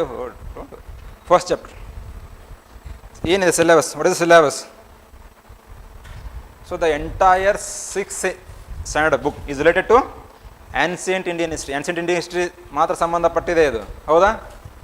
ಏನಿದೆ ಸಿಲೆಬಸ್? History. Indian history has been divided into 3 parts, right? 3 ಭಾಗದಲ್ಲಿ ವಿಂಗಡಣೆ ಮಾಡ್ತೀವಿ. ಯಾವ್ದ್ಯಾವುದು? Ancient, medieval, modern. ಓಕೆ, ಹೌದಾ? ಈ ಡಿವಿಷನ್ ಅಂತ ನಾವು ಏನು ಕರೀತಿಲ್ಲ, ಇದು ವಾಟರ್ ಟೈಟ್ ಇಲ್ಲ. ಕಂಪ್ಲೀಟ್ ಇಲ್ಲಿಗೆ ಮುಗಿಯುತ್ತೆ, ಇಲ್ಲೇ ಸ್ಟಾರ್ಟ್ ಆಗುತ್ತೆ ಅಂತ ಇದೆನಾ? ಆನ್ಸಿಯಂಟ್ ಇಲ್ಲೇ ಎಂಡ್ ಆಗುತ್ತೆ, ಮೆಡಿವಲ್ ಇಲ್ಲೇ ಸ್ಟಾರ್ಟ್ ಆಗುತ್ತೆ ಅಂತ ಏನಾದರೂ ಇದೆನಾ? ಇಲ್ಲ ತಾನೆ. ಅದ್ರ ಜೊತೆಗೆ ಹಿಸ್ಟ್ರಿನ ಎಷ್ಟು ಪಾರ್ಟಲ್ಲಿ ಡಿವೈಡ್ ಮಾಡಿದ್ವಿ? In how many parts the entire history has been divided? Again in 3 parts. ಯಾವ್ದ್ಯಾವುದು? Pre history, proto history, history. What you mean by pre history? There are no literary sources to study the history. For example stone age. ಅಲ್ಲಿ ಏನಾದ್ರು ಬರಿತಾ ಇದ್ರು ಅವರು? ಅಲ್ಲಿ ಯಾರು ಇವರು ಇರಲಿಲ್ಲ, ವಿದ್ವಾಂಸರು ಇರಲಿಲ್ಲ ಅಲ್ಲಿ. They concentrated only on hunting ಇರ್ಬೋದು, ಫುಡ್ ಗ್ಯಾದರಿಂಗ್ ಮೇಲೆ ಇತ್ತು. ಯಾವುದೇ ಥರದ sources. When we don't have any literary sources to study the history, that stage is called as prehistory. For example, Stone Age. Then we have another stage called as proto-history. ಎರಡನೇ ಹಂತ ಏನಿದು? We have the sources but they are not yet deciphered. ಅವ್ರ ಬಗ್ಗೆ ನಮಗೆ ಇನ್ನೂ ಅರ್ಥ ಆಗಿಲ್ಲ. ಯಾವುದು? ಲಿಟರರಿ ಸೋರ್ಸಸ್ ಇದಾವೆ ನಮಗೆ. ಯಾವ ಹಂತ ಇದು? ಇಂಡಸ್ ವ್ಯಾಲಿ ಸಿವಿಲೈಸೇಷನ್, ಸಿಂಧೂ ಕಣಿವೆ ನಾಗರಿಕತೆ. ಅದಕ್ಕೆ ಏನಂತ ಕರಿತೀವಿ ನಾವು ಶಾಸನಕ್ಕೆ? That inscription is also referred to as, it is in a pictographic form. ಅಂದರೆ ಏನಿದೆ? Many archaeologist tried to decipher the Indus valley civilisation inscription but they are not yet satisfied. ಅದನ್ನು ಅವರು ಅರ್ಥ ಮಾಡ್ಕೊಳ್ಳಲಿಕ್ಕೆ ಪ್ರಯತ್ನ ಪಟ್ಟರು, ಆದರೆ ಅದೇನಿದೆ ಎಲ್ರಿಗೂ ಒಪ್ಪಂದ ಇಲ್ಲ. Then we have where we have an number of resources or the sources to study the history. ಹೌದು ತಾನೆ? ಇದನ್ನು ನೆನ್ಪಿಡಿ. ಅದಾದಮೇಲೆ ಏನು? ಆನ್ಸಿಯೆಂಟು, ಮೆಡಿವಲ್ಲು ಮತ್ತು ಆನ್ಸಿಯೆಂಟ್ ಅಂದ ತಕ್ಷಣ ಒಂದು ಬರ್ಕೊಳ್ಳಿ. ಆನ್ಸಿಯೆಂಟ್ ಎಲ್ಲಿಂದ ಸ್ಟಾರ್ಟ್ ಆಗುತ್ತೆ ನಮಗೆ? Stone age. ನಿಮ್ಮ ಹಿಸ್ಟ್ರಿ ನಿಮ್ಮ ಫಿಂಗರ್ ಟಿಪ್ಸ್ ಮೇಲೆ ಬರಬೇಕು. Your syllabus of the history should be on your finger tips. ನಿಮ್ಮ ಮಲಗಿದಾಗ ಎಬ್ಬಿಸ್ಕಿಸರು ಹೇಳ್ತಾ ಇರಬೇಕು ಯಾವ ಪಾರ್ಟ್ ಎಲ್ಲಿ ಬರುತ್ತೆ, ಏನು ಬರುತ್ತೆ ಅಂತ ಹೇಳ್ಬಿಟ್ಟು. ಸ್ಟೋನ್ ಏಜ್, ಹೌದಾ? ಸ್ಟೋನ್ ಏಜ್ ಅಂತ ಹೇಳಿದ್ರೆ ಎಲ್ಲಿವರೆಗೂ? Stone age to Pushyabhuti kingdom. Pushyabhuti start ಮಾಡಿದ್ದು ತಾನೆ Harshavardhana. So from stone age to Pushyabhuti kingdom. Pushyabhutis ಅಂದರೆ ಯಾರು? ಹರ್ಷವರ್ಧನ್ ಅಂತ ಕೇಳಿದ್ರೋ ಇಲ್ವಾ? He belong to the Pushyabhuti family. What we study here in the ancient Indian history? Stone age. Then ಅಲ್ಲೇನು? ಅರ್ಲಿ ವೇದಿಕ್, ಲೇಟರ್ ವೇದಿಕ್, ಪೂರ್ವ Vedic ಕಾಲ, ಉತ್ತರ ವೇದಿಕ್ ಕಾಲ. ಅದಾದಮೇಲೆ ಮಹಾಜನಪದಾಸ್. There were 16 Mahajanapada, 16 ಮಹಾಜನಪದಗಳಿತ್ತು. ಒಂದು ಮಹಾಜನಪದ ಮಾತ್ರ ವಿಂಧ್ಯನ್ ಶ್ರೇಣಿಯ ದಕ್ಷಿಣದಲ್ಲಿತ್ತು. There is only one mahajanapada that existed south of the Vindhyan range. ಯಾವುದು? ಅಸಾಕಾರ್, ಅಸ್ವಾಕ. ಇದು ವಿಂಧ್ಯನ್ ರೇಂಜ್ ತಾನೇ ಇದು. ಸೊ ಎಲ್ಲ ಮಹಾಜನಪದ ಏನಿಲ್ಲಿತ್ತು?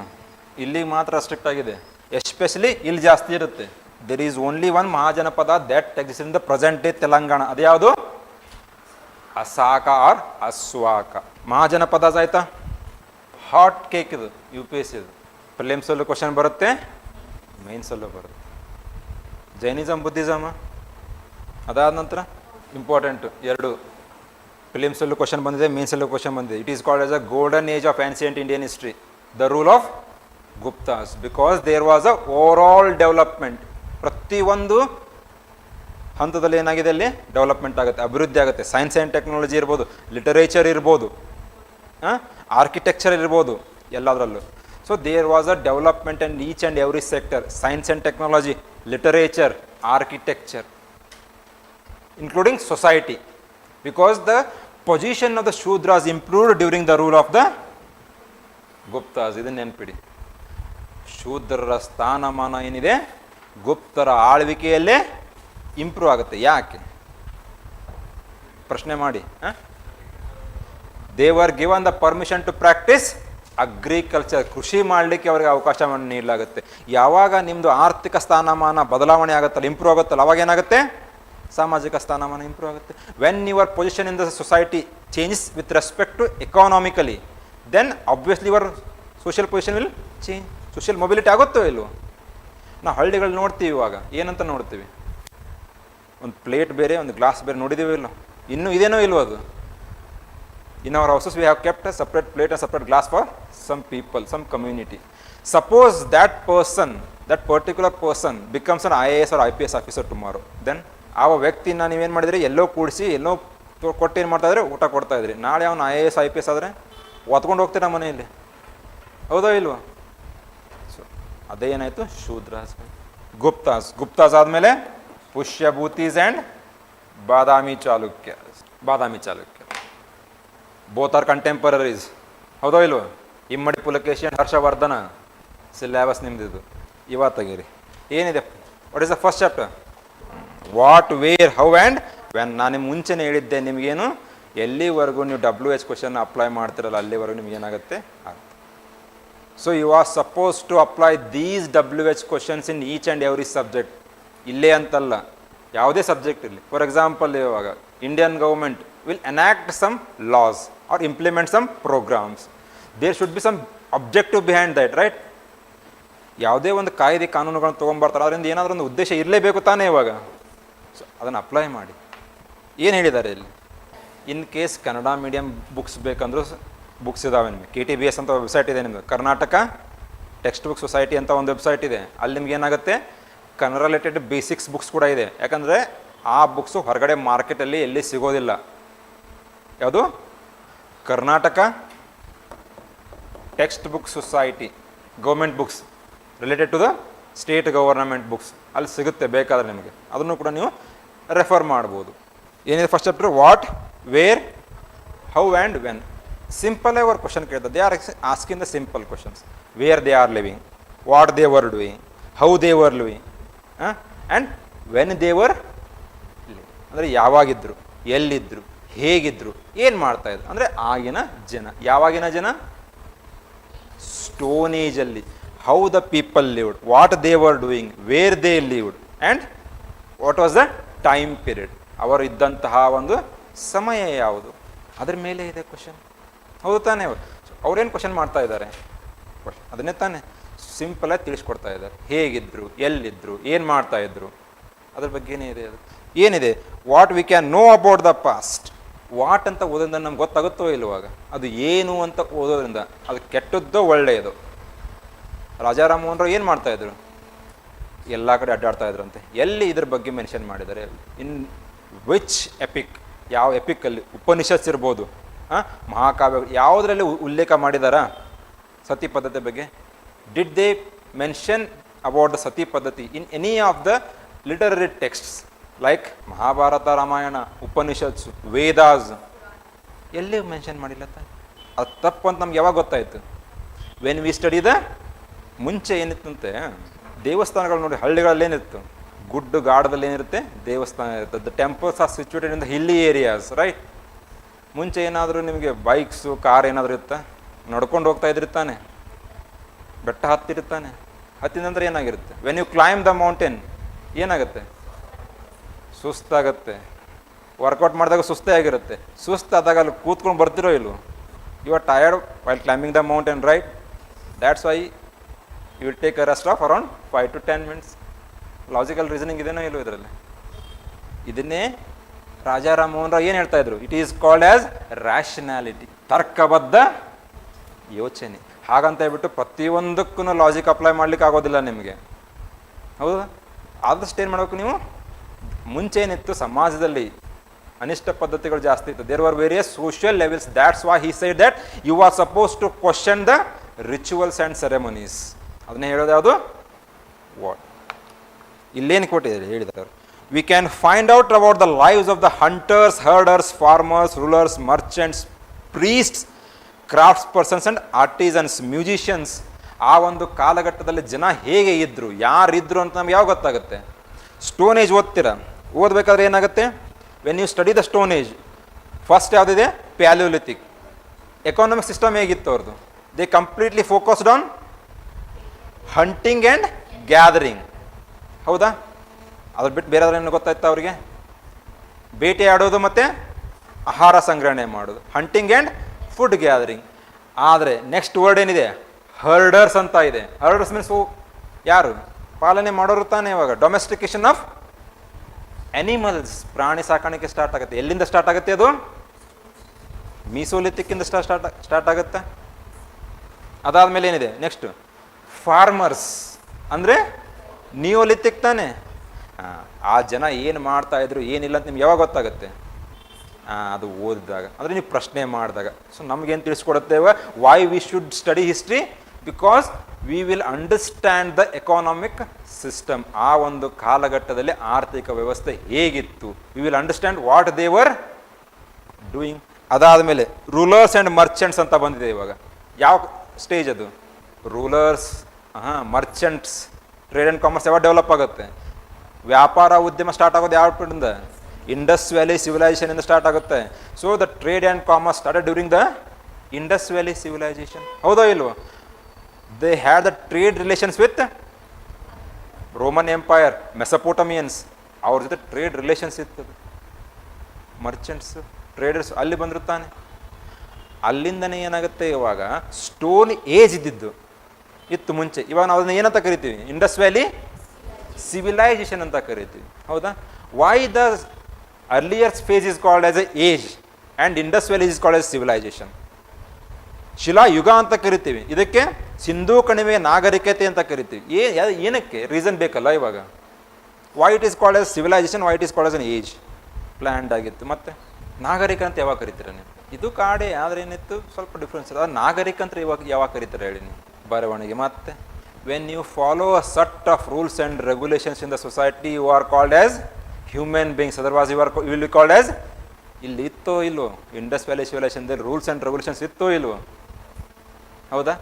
ಸಿವಿಲೈಸೇಷನ್ ಆಯಿತು. ಮತ್ತೆ ಹೇಳಿದರೆ ಪ್ಲ್ಯಾಂಡ್ ಒಂದು ಸಿಟಿ ಕನ್ಸ್ಟ್ರಕ್ಟ್ ಮಾಡ್ತಾಯಿದ್ರು ಅಂತ ಹೇಳಿದ್ರು. ಮತ್ತೆ ಸಿಗ್ನಲ್ ಜಂಪ್ ಮಾಡಬೇಡಿ ಅಂತ ಇರ್ತಾರೆ, ಆ ಕಡೆ ಈ ಕಡೆ ನೋಡಿದೆ ಯಾರೂ ಇಲ್ಲ. ಅದು ಯಾವುದು? Stone age. ಫಾಲೋ ಮಾಡಿದರೆ ಸಿವಿಲೈಸೇಷನ್. ಯಾರು ಇರಲಿ ಬಿಡಲಿ, ಯಾರೋ ನೋಡ್ತಿದ್ದಾರೆ ಅಂತೇಳಿ ಪ್ರಿಪ್ರೇಷನ್ ಮಾಡೋದಲ್ಲ.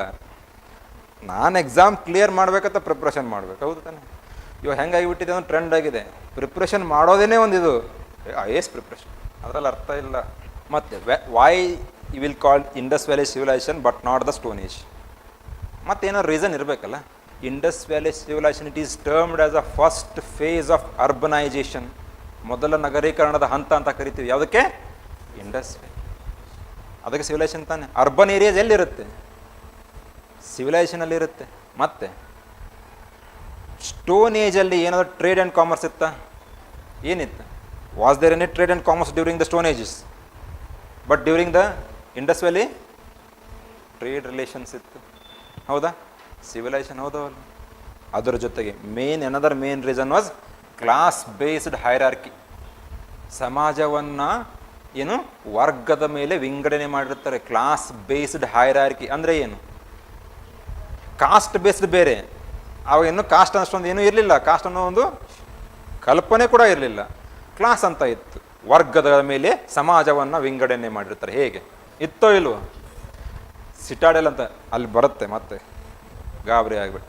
ಸಿಟಾಡೆಲ್ ಅಂದರೆ ಏನು ಅಂದರೆ ಮೇಲ್ವರ್ಗದವ್ರು ಏನು ಮಾಡ್ತಾಯಿದ್ರು, ಬೇರೆ ಕಡೆ ಇರೋದು.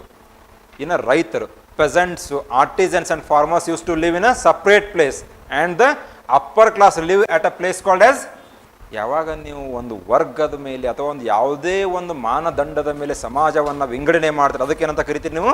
ನಾಗರಿಕತೆ ಅಂತ ಕರಿತೀರ. So based on some parameters you will divide the society. When you divide the society based on some parameters it will be termed as. ಇಲ್ಲಿ ಅದೇ ಇದೆ ತಾನೆ. ಇವಾಗ ಏನಿದೆ? ಮರ್ಚೆಂಟ್ಸ್, ಪ್ರೀಸ್ಟ್ ಅಂತ ಬಂದರೋ ಇಲ್ವೋ? ಇವಾಗ ಪುರೋಹಿತಶಾಹಿ ವರ್ಗ ಯಾವಾಗ ಜಾಸ್ತಿ ಬರುತ್ತೆ ಇವ್ರದ್ದು? ಲೇಟರ್ ವೇದಿಕ್ ಪೀರಿಯಡ್ದಲ್ಲಿ ಏನಾಗುತ್ತೆ, ಇವ್ರದ್ದು ಡಾಮಿನೆನ್ಸ್ ಪ್ರಾಬಲ್ಯ ಹೆಚ್ಚಿಗೆ ಆಗುತ್ತೋ ಇಲ್ವೋ?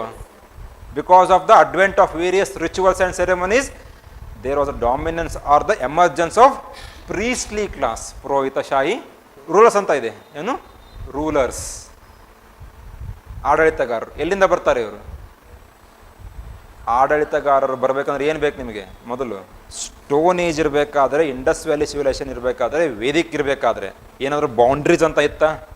ಯಾವಾಗ ರಾಷ್ಟ್ರ ಅನ್ನೋದೊಂದು ಕನ್ಸೆಪ್ಟ್ ಬರುತ್ತಲ್ಲ, ಅವಾಗ ಮತ್ತೆ ಏನಾಗುತ್ತೆ? ಆಡಳಿತಗಾರರು ಬರ್ತಾರೆ. ವೇದಿಕ್ ಟೈಮ್ವರೆಗೂ ಏನಿತ್ತು? ಜನ. ಇದಕ್ಕೇನಾಗಿತ್ತು? ಪ್ರಾಮುಖ್ಯತೆ ಇತ್ತು. The people use to give importance to a concept called as jana. But during Mahajanapadas the importance was given to janapada. ಜನಪದ ಅಂದರೆ ಏನು? ಭೂಮಿ, ಪ್ರದೇಶ. ಸೊ ಯಾವಾಗ ಒಂದು ಪ್ರದೇಶ ಅಂತ ಹುಟ್ಕೊಳ್ಳುತ್ತಲ್ಲ, ಅವಾಗ ಮಾತ್ರ ಏನಾಗುತ್ತೆ? ರಾಷ್ಟ್ರ ಅಂತ ಹುಟ್ಕೊಳ್ಳೋದು. When there is a emergence of janapada or a territory there will be emergence of a particular dynasties. ಅದಕ್ಕೆ ನಾವೇನಂತ ಕರಿತೀವಿ? ಜನಪದಾಸ್. ಯಾವಾಗ ರಾಷ್ಟ್ರ ಅಂತ ಹುಟ್ಟುಕೊಳ್ಳುತ್ತಲ್ಲ, ಆವಾಗ ಮಾತ್ರ ಏನಾಗುತ್ತೆ? ಇವಾಗ ಆಡಳಿತಗಾರ ರೂಲರ್ಸ್ ಅಂತ ಬರಬೇಕೋ ಇಲ್ವೋ? ಸೊ ಈ ಎಲ್ಲ ನಮಗೆ ಸ್ಟಡಿ ಯಾವಾಗ ಮಾಡ್ತೀವಿ? ಮಾಡೋದು ನಮಗೇನಾಗುತ್ತೆ? ನಮ್ಮ ಇತಿಹಾಸದ ಬಗ್ಗೆ. ರೂಲರ್ಸ್ ಯಾವಾಗ ಬಂದರು, ಫಾರ್ಮರ್ಸ್ ಯಾವಾಗ ಬಂದರು, ಮುಂಚಿನ ಎಕಾನಮಿ ಸಿಸ್ಟಮ್ ಏನಿತ್ತು, ಗೊತ್ತಾಯ್ತೋ ಇಲ್ವೋ? ಇವಾಗ ನೆಕ್ಸ್ಟ್ ಸ್ಟೇಟ್ಮೆಂಟ್ ಏನಿದೆ? Where did people live? ಎಲ್ಲಿ ಅವ್ರು ಏನು ಮಾಡ್ತಾಯಿದ್ರು? ವಾಸ ಮಾಡ್ತಾಯಿದ್ರು. ಎಲ್ಲಿ ವಾಸ ಮಾಡ್ತಾಯಿದ್ರು? 2 BHK ಫ್ಲ್ಯಾಟ್, 3 BHK ಫ್ಲ್ಯಾಟ್ ಅಂತ ಏನಾದರೂ ಇದ್ವಾ? Were they residing in any multistorey buildings. Primary ಏನಿತ್ತು ಅವ್ರದ್ದು? ಕೇವ್ಸ್. ಏನು? ಗುಹೆಗಳಲ್ಲಿ.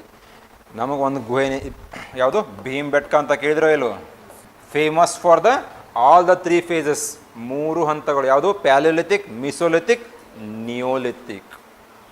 3 ಫೇಸ್ ನಮಗೇನಾಗಿದೆ ಅಲ್ಲಿ ಸಿಕ್ಕಿದೇನೋ ಇಲ್ವೋ.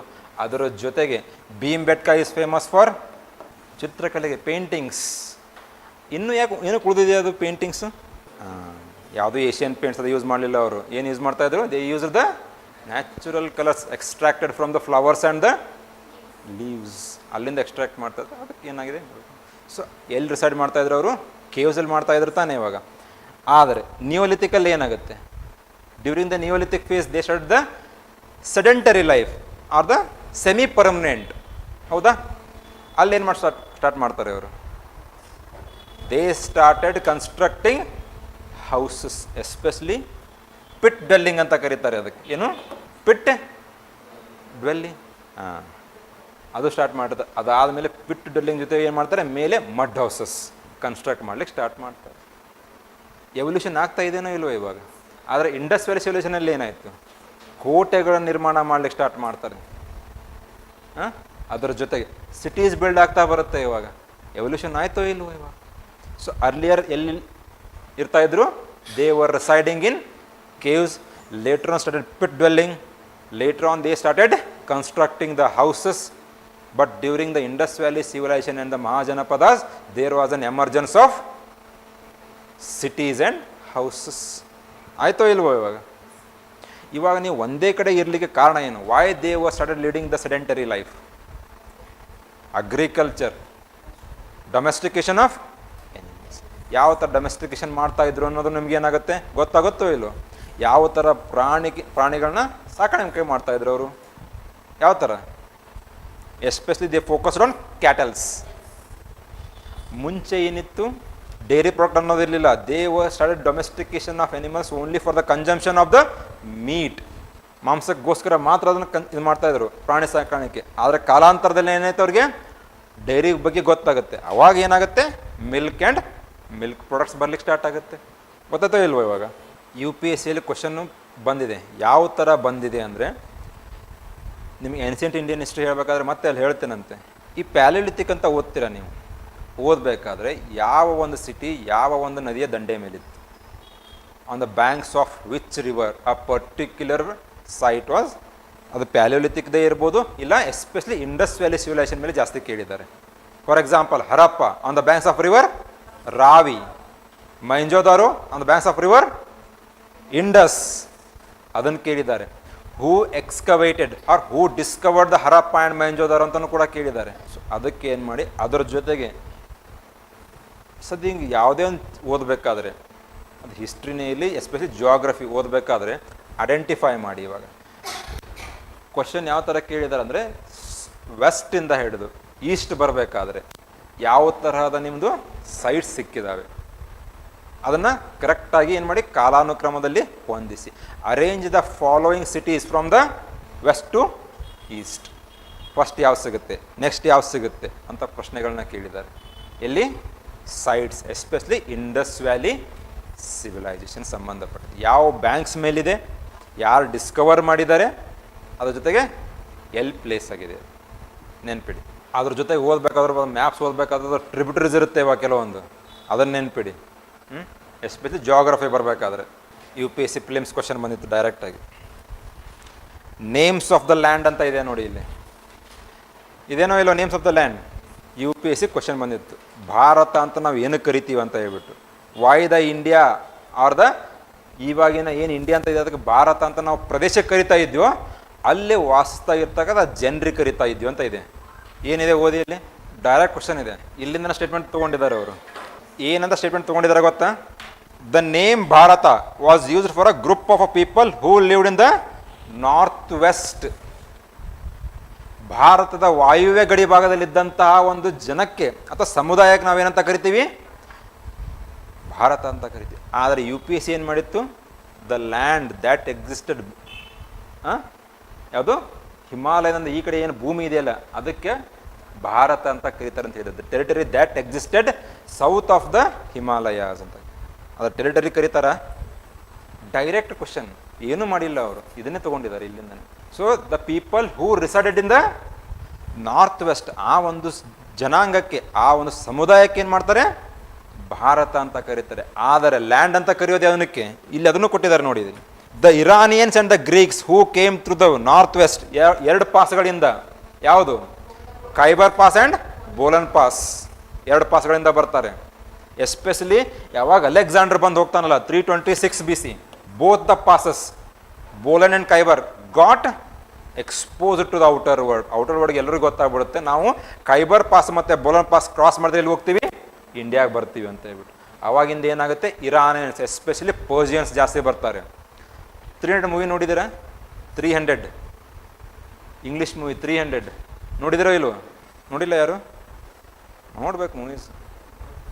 ಹಿಸ್ಟ್ರಿ ಇರೋದಲ್ಲೇ ಮತ್ತೆ ಎಲ್ಲಿದೆ history? Bajirao Mastani only Indian movies ಮಾತ್ರ ನೋಡ್ತಾರೆ. ಆತ್ಮನಿರ್ಭರ್ 300 ಮೂವಿದಲ್ಲಿ ಏನಾಗಿದೆ, ಅವಾಗ ಜರ್ಸ್ ಅಂತ ಬರ್ತಾ ನೋಡಿ, ಜರ್ಸ್ ಹೈಟಿಗಿರ್ತಾನೆ ನೋಡಿ, ಸ್ಪಾಟನ್ಸ್ ಮೇಲೆ ಅಟ್ಯಾಕ್ ಮಾಡ್ತಾನಲ್ಲ, ಹೀಸ್ 4 ಫಾದರ್ಸ್ ಲೈಕ್ ಡರಾಯಸ್ ಅಂತ ಬರ್ತಾನೆ, 1 2 3 ಅಂತ ಬರ್ತಾನೆ.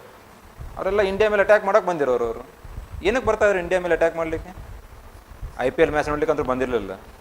India was called as a golden sparrow, ಸೋನೇಕಿ ಚಿಡಿಯಾ ಅಂತ ಕರೀತಾ ಇದ್ರು. Even when the British came to India, the contribution of the India's GDP to the world GDP, when in the around 1600, it was around 23%. Before the advent of the Europeans, the contribution of the India's GDP to the world GDP was around 23%. When the British left India in the year 1947, it came down to 2 ನಾವು 5 trillion ಆಗ್ಲಿಕ್ಕೆ ಏನು ಮಾಡ್ತಾ ಇದ್ದೀವಿ, ಓಡಾಡ್ತಾ ಇದ್ದೀವಿ, ಏನು $5 trillion. But the British looted around 45 trillion euros, not dollars. ಅಂದರೆ ಎಷ್ಟೊಂದು ಲೂಟಿ ಮಾಡಿರ್ಬೋದು, ಹೌದಾ? ಅದಕ್ಕೆ ಎಲ್ಲರೂ ಏನು ಮಾಡ್ತಾರೆ, ಖೈಬರ್ ಮತ್ತು ಬೋಲನ್ ಪಾಸ್. ಇಲ್ಲಿ ಏನು ಹೇಳ್ತಾ ಇದ್ದಾರೆ, ಗ್ರೀಕ್ಸು ಮತ್ತು ಇರಾನಿಯನ್ಸ್ ಏನು ಮಾಡಿದರು, ಇಂಡಿಯಾಗೆ ಬರ್ತಾರೆ. ಅಲ್ಲಿನ ಲ್ಯಾಂಡ್ ಯಾವುದು, ಇಂಡಸ್, ಅದಕ್ಕೆ ಅವ್ರು ಏನಂತ ಕರಿತಾ ಇದ್ರು, ಅನ್ಲಿಕ್ಕೆ ಬರ್ತಾ ಇರಲಿಲ್ಲ ಅವರಿಗೆ, ಅದಕ್ಕೆ ಅವ್ರು ಏನು ಮಾಡ್ತಾ ಇದ್ರು, ಹಿಂಡೋಸ್ ಅಂತ ಕರಿತಾ ಇದ್ರು. ಆ ಲ್ಯಾಂಡಿಗೆ ಮಾತ್ರ ಏನಾಗುತ್ತೆ, ಇದು ಇಂಡಸ್. ಆದರೆ ಭಾರತ ಅಂತ ಕರೆಯೋದು ಜನಕ್ಕೆ. ಅದಕ್ಕೆ ಕಾನ್ಸ್ಟಿಟ್ಯೂಷನಲ್ ಆರ್ಟಿಕಲ್ 1 ಏನು ಹೇಳುತ್ತೆ, ಇಂಡಿಯಾ ದಟ್ ಈಸ್ ಭಾರತ ಅಂತ ಹೇಳುತ್ತೋ ಇಲ್ಲೋ? ಅಂದರೆ ಇಂಡಿಯಾ ಅಂದರೆ ಏನು ತೋರಿಸ್ಕೊಡುತ್ತೆ ನಿಮಗೆ? ಇಂಡಿಯಾ ಅಂದರೆ ಏನು, ದ ಲ್ಯಾಂಡ್. ಭಾರತ ಅಂದರೆ ಇರ್ತಕ್ಕಂಥ ಜನರು. So India means the territory, Bharat means the people who reside in that particular. ಇಲ್ಲಿಂದನೇ ಡೈರೆಕ್ಟ್ ಎತ್ಕೊಂಡಿದ್ದಾರೆ ಕ್ವಶನ್. ಸೊ ಇವಾಗ ಗೊತ್ತಾಗ್ತದೆ, ರೀಸೆಂಟ್ಲಿ ಕಾಂಟ್ರವರ್ಸಿ ನಡೆದಿತ್ತು ಇವಾಗ, ಭಾರತ ಮಾಡಬೇಕು ಇಂಡಿಯಾ ಮಾಡಬೇಕು ಅಂತ ಹೇಳ್ಬಿಟ್ಟು. ಆದರೆ ಇಂಡಿಯಾ ಅಂತ ಏನಕ್ಕೆ ಕರೀತಾರೆ, ಭಾರತ ಅಂತ ಏನಕ್ಕೆ ಕರೀತಾರೆ ಅನ್ನೋ ಕನ್ಸೆಪ್ಚುಯಲ್ ಕ್ಲಾರಿಟಿ ಸಿಗ್ತೋ ಇಲ್ಲೋ ನಿಮಗೆ? ಎಲ್ಲಿ ಸಿಗ್ತದೆ ನಿಮಗೆ? ಯಾವುದಾದ್ರು ಒಂದು ಸ್ಟ್ಯಾಂಡರ್ಡ್ ಬುಕ್ಸ್ ಓದಿದ್ರೆ ಸಿಗ್ತಾ? NCERTನೇ ಸಿಗ್ತದೆ. ಇವಾಗ ಇದ್ರ ಬಲ್ಲೆ ಎಲ್ಲ ನಾವು ತಿಳ್ಕೊಳ್ತಾ ಇದ್ದೀವಿ. ಇವಾಗ ಏನೋ ಅಲೆಕ್ಸಾಂಡರ್ ಬಂದ, ಅಶೋಕ ಬಂದ, ಅವನು ಬಂದ, ಇವನು ಬಂದ, ರಾಜ ಬಂದ, ಯುದ್ಧ ಮಾಡ್ದ ಅಂತ ಹೇಳ್ಬಿಟ್ಟು. ಆದರೆ ತಿಳ್ಕೊಳ್ಳಿದ್ದಕ್ಕೆ ನಮ್ಗೆ ಏನಾದರೂ ಸೋರ್ಸಸ್ ಬೇಕು ತಾನೇ, ಇವಾಗ ಮೂಲಗಳು. ಇಲ್ಲೇನು ಹೇಳಿದ್ದಾರೆ ಇವರು, finding out about the past. ಹೇಗೆ ತಿಳ್ಕೊಳ್ತೀರ? ಪ್ರಯಾರಿಟೈಸ್ ಮಾಡಿ ಹೇಗೆ ತಿಳ್ಕೊಳ್ತೀರ? ನಮ್ಮ ಮೂಲಗಳು ಬೇಕು ತಾನೇ. ಇವಾಗ ಹಿಸ್ಟ್ರಿ ಓದಬೇಕಂದ್ರೆ ಹೇಗೆ? ಫಸ್ಟ್ ಏನು ಬೇಕು ನಿಮಗೆ? ಲಿಪಿಗಳು ಅಂತ ಹೇಳಿದಿರಿ, ಇನ್ಸ್ಕ್ರಿಪ್ಷನ್ಸ್, ಶಾಸನಗಳು ಅಂತ ಕರಿತೀವಿ, ಮನುಸ್ಕ್ರಿಪ್ಟ್ಸ್ ಅಂತ ಕರಿತೀವಿ. ಲಿಪಿಗಳಂದ್ರೇನು? ಮನುಸ್ಕ್ರಿಪ್ಟ್ಸ್, ಇನ್ಸ್ಕ್ರಿಪ್ಷನ್ಸ್. ಅಶೋಕ್ ಒಂದು ಎಸ್ಪೆಷಲಿ ನಮಗೇನು ಇನ್ಫಾರ್ಮೇಷನ್ ಕೊಡುತ್ತೆ? ಇನ್ಸ್ಕ್ರಿಪ್ಷನ್ಸ್ ಏನು ನಮಗೆ ಇನ್ಫಾರ್ಮೇಷನ್ ಕೊಡುತ್ತೆ? ಆ ಒಂದು ರಾಜಮನೆತ ವಂಶಾವಳಿ, the genealogy of a particular dynasty, ಹೌದಾ ಇಲ್ವೋ? ಜಿನಿಯಾಲಜಿ. ಉದಾಹರಣೆ ತಗೊಳ್ಳಿ, ತಳಗುಂದ ಇನ್ಸ್ಕ್ರಿಪ್ಷನ್ ಅಂತ ಬರುತ್ತೆ ಕರ್ನಾಟಕದಲ್ಲೇ ಒಂದು. ತಳಗುಂದ ಅಂತ ಕೇಳಿದ್ದೀರಾ? ಯಾರಿಗೆ ಸಂಬಂಧಿಸಿದೆ ಅದು? Kakusthavarma, which gives the information about Mayuravarma. Mayura Sharma ಇದ್ದವನು ಮಯೂರ ವರ್ಮ ಹೇಗೆ ಆದಂಥ ತಳಗುಂದ ಇನ್ಸ್ಕ್ರಿಪ್ಷನ್ ನಮಗೆ ಮಾಹಿತಿ ಕೊಡುತ್ತೆ. ಅದರ ಜೊತೆಗೆ ಒಂದು ಜೀನಿಯಾಲಜಿ, ಯಾರು ರೂಲ್ ಮಾಡಿದರು ಏನು ಅಂತ ಮಾಹಿತಿ ಕೊಡ್ತಾ. ಮತ್ತು what the inscriptions gives us, what kind of information. ಒಂದು ಜೀನಿಯಾಲಜಿ, ವಂಶಾವಳಿ. ಮತ್ತು ಮಿಲಿಟರಿ ಅಚೀವ್ಮೆಂಟ್ಸ್, ಸಾಧನೆಗಳು.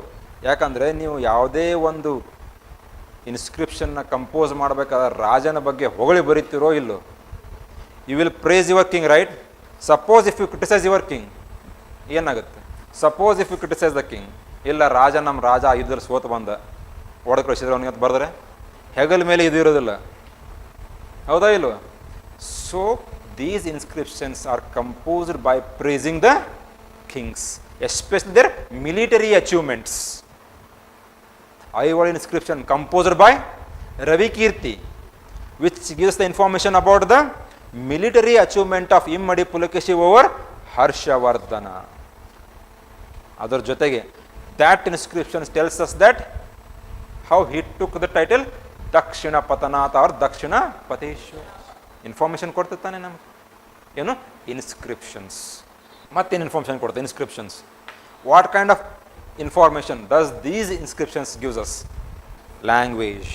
What kind of language they were using. For example Talagunda Kakusthavarma ಅಂತ ಹೇಳಿದ್ರು, ಅದ್ರ ಪ್ರಕಾರ ಏನಿದೆ, Kadambas were the first dynasty in Karnataka to use Kannada as their administrative language. ಆಡಳಿತ ಭಾಷೆಯನ್ನಾಗಿ ಕನ್ನಡವನ್ನು ಮೊದಲು ಬಳಸಿದವರು ಯಾರು? ಕದಂಬರು. Along with Kannada they also use Prakrit as their administrative language. ಗೊತ್ತಾಗೋದಿಲ್ಲ ನಮಗೆ. ಇಲ್ಲಿ ನೋಡಿ, ಇದೇ ಶಾಸನವನ್ನು ನೋಡಿ, ಮೇಲೆ ಏನು ಕೆತ್ತನೆ ಮಾಡಿದಾರಲ್ಲ, ಇದು ಬೇರೆ ಥರನೇ ಇದೆ. ಕೆಳಗಡೆ ಕೆತ್ತನೆ ಮಾಡಿದ್ದು ಬೇರೆ ಥರ ಇದೆ ತಾನೆ. ಇವಾಗ ವಾಟ್ ಡಸ್ ದಿಸ್ ಡೆಪಿಕ್ಟ್ಸ್? ಇಲ್ಲಿ ಕೆತ್ತನೆ ಏನು ಮಾಡಿದಾರಲ್ಲ ಇಷ್ಟರವರೆಗೂ, it has some different. It is completely different, right? ಹೇಗೆ ಅರ್ಥ ಏನು ಕೊಡುತ್ತೆ? What meaning does this give? ಒಂದು ಡಿಫ್ರೆಂಟ್ ಲ್ಯಾಂಗ್ವೇಜ್ ಇರ್ಬೋದು, ಮತ್ತೆ ಡಿಫ್ರೆಂಟ್ ರೂಲರ್ಸ್ ಅದಕ್ಕೆ different language. Ashoka is the first king in the Indian history who had the direct connections with the people through stone pillar edicts. ಏನು ಮಾಡ್ತಾ ಇದ್ದ, ಅವನೇನಾದರೂ order ಕೊಡ್ತಾನೆ ಇವಾಗ, ಈ ಒಬ್ಬ ವ್ಯಕ್ತಿಗೆ ಇಷ್ಟು ಭೂಮಿ ಕೊಟ್ಟುಬಿಡಿ, ದಮ್ಮನ್ನು ನೀವು ಪಾಲನೆ ಮಾಡಿ ಅಂತ ಹೇಳ್ತಾನೆ ಇವಾಗ. ಹೌದಾ? ಅದು ಜನರಿಗೆ ತಲುಪಿಸ್ಬೇಕಲ್ಲ. ಕೆತ್ತನೆ ಮಾಡಿಬಿಟ್ಟು ಜನ ಎಲ್ಲಿ ಟೀ ಕುಡಿಯೋದಕ್ಕೆ ಸೇರ್ತಿರ್ತಾರೆ ಇವಾಗ, ಅಲ್ಲೇ ಹೋಗಿ ಏನು ಮಾಡೋದು, ಇನ್ಸ್ಕ್ರಿಪ್ಷನ್ಸ್. ಮತ್ತೇನು ಗೊತ್ತಾಯಿತು, ರಾಜ ಹೇಗೆ ರಾಜ ಭಾರ ಮಾಡ್ತಾ ಇದ್ದ, ಅಡ್ಮಿನಿಸ್ಟ್ರೇಷನ್ ಹೇಗಿತ್ತು ಅನ್ನೋದ್ರ ಬಗ್ಗೆ ಇನ್ಫಾರ್ಮೇಷನ್ ಕೊಡುತ್ತೋ ಇಲ್ವೋ. ಮತ್ತು ಇನ್ಸ್ಕ್ರಿಪ್ಷನ್ಸ್ ಬಿಟ್ಟು ಮತ್ತೇನಿದೆ? ದೆನ್ ವಿ ಹ್ಯಾವ್ ಮನುಸ್ಕ್ರಿಪ್ಟ್ಸ್, ಲಿಪಿಗಳು. ತಾಳೆಗರೆ ಮೇಲೆ ಬರಿತಾ ಇದ್ದರು. ಮೂವೀಸಲ್ಲಿ ನೋಡ್ತಾ ಇರ್ತಾರೆ, ಓದ್ತಿರ್ತಾರೆ ತಾನೆ. ಆದರೆ ಎಕ್ಸಿಸ್ಟೆನ್ಸ್ ಅಷ್ಟೊಂದಿಲ್ಲ ಇವ್ರದ್ದು, ಉಳಿದಿಲ್ಲ. ಯಾಕೆ? ಏನಾಗುತ್ತೆ, ಇನ್ಸೆಕ್ಟ್ಸಿಂದ ಇದು ಮಾಡಿ ಹೋಗ್ಬಿಟ್ಟಿದೆ. ಏನು ಇನ್ಫಾರ್ಮೇಷನ್ ಕೊಡುತ್ತೆ ಮನುಸ್ಕ್ರಿಪ್ಟ್ಸ್ ನಮಗೆ? What kind of information does these manuscripts provides us? ಇದು ಫಸ್ಟ್ ಕ್ಲಾಸ್ ಅಷ್ಟೇ ಸ್ಲೋ ಹೋಗ್ತಾ ಇದೆ. ನೆಕ್ಸ್ಟ್ ಕ್ಲಾಸ್ ಏನು ಓದಬೇಕು, ಏನು ಬಿಡಬೇಕು, ಎಲ್ಲರೂ ಬುಕ್ ತೊಗೊಂಬನ್ನಿ. ಅದಕ್ಕೆ mostly they focuses on religious aspects. Manuscripts focuses on religious aspects, like ceremonies ಹೆಂಗೆ ಮಾಡಬೇಕು, ನಿಮ್ಮದು ರಿಚುವಲ್ಸ್ ಹೇಗಿರಬೇಕು, ಹೋಮ ಹವನಗಳನ್ನ ಹೇಗೆ ಮಾಡಬೇಕು ಅನ್ನೋದ್ರ ಬಗ್ಗೆ ನಮಗೇನು ಮಾಡುತ್ತೆ, ಇನ್ಫಾರ್ಮೇಷನ್. ಯಾವುದು? ಮನುಸ್ಕ್ರಿಪ್ಟ್ಸ್. ಮತ್ತೆ ಏನಿದು? ಎಕ್ಸ್ಕವೇಷನ್ಸ್, ಉತ್ಖನನವನ್ನು ಮಾಡ್ತೀವಿ ನಾವು. ಇವಾಗ ಮಾಡಿದ್ರೆ ನಮಗೇನು ಸಿಗುತ್ತೆ?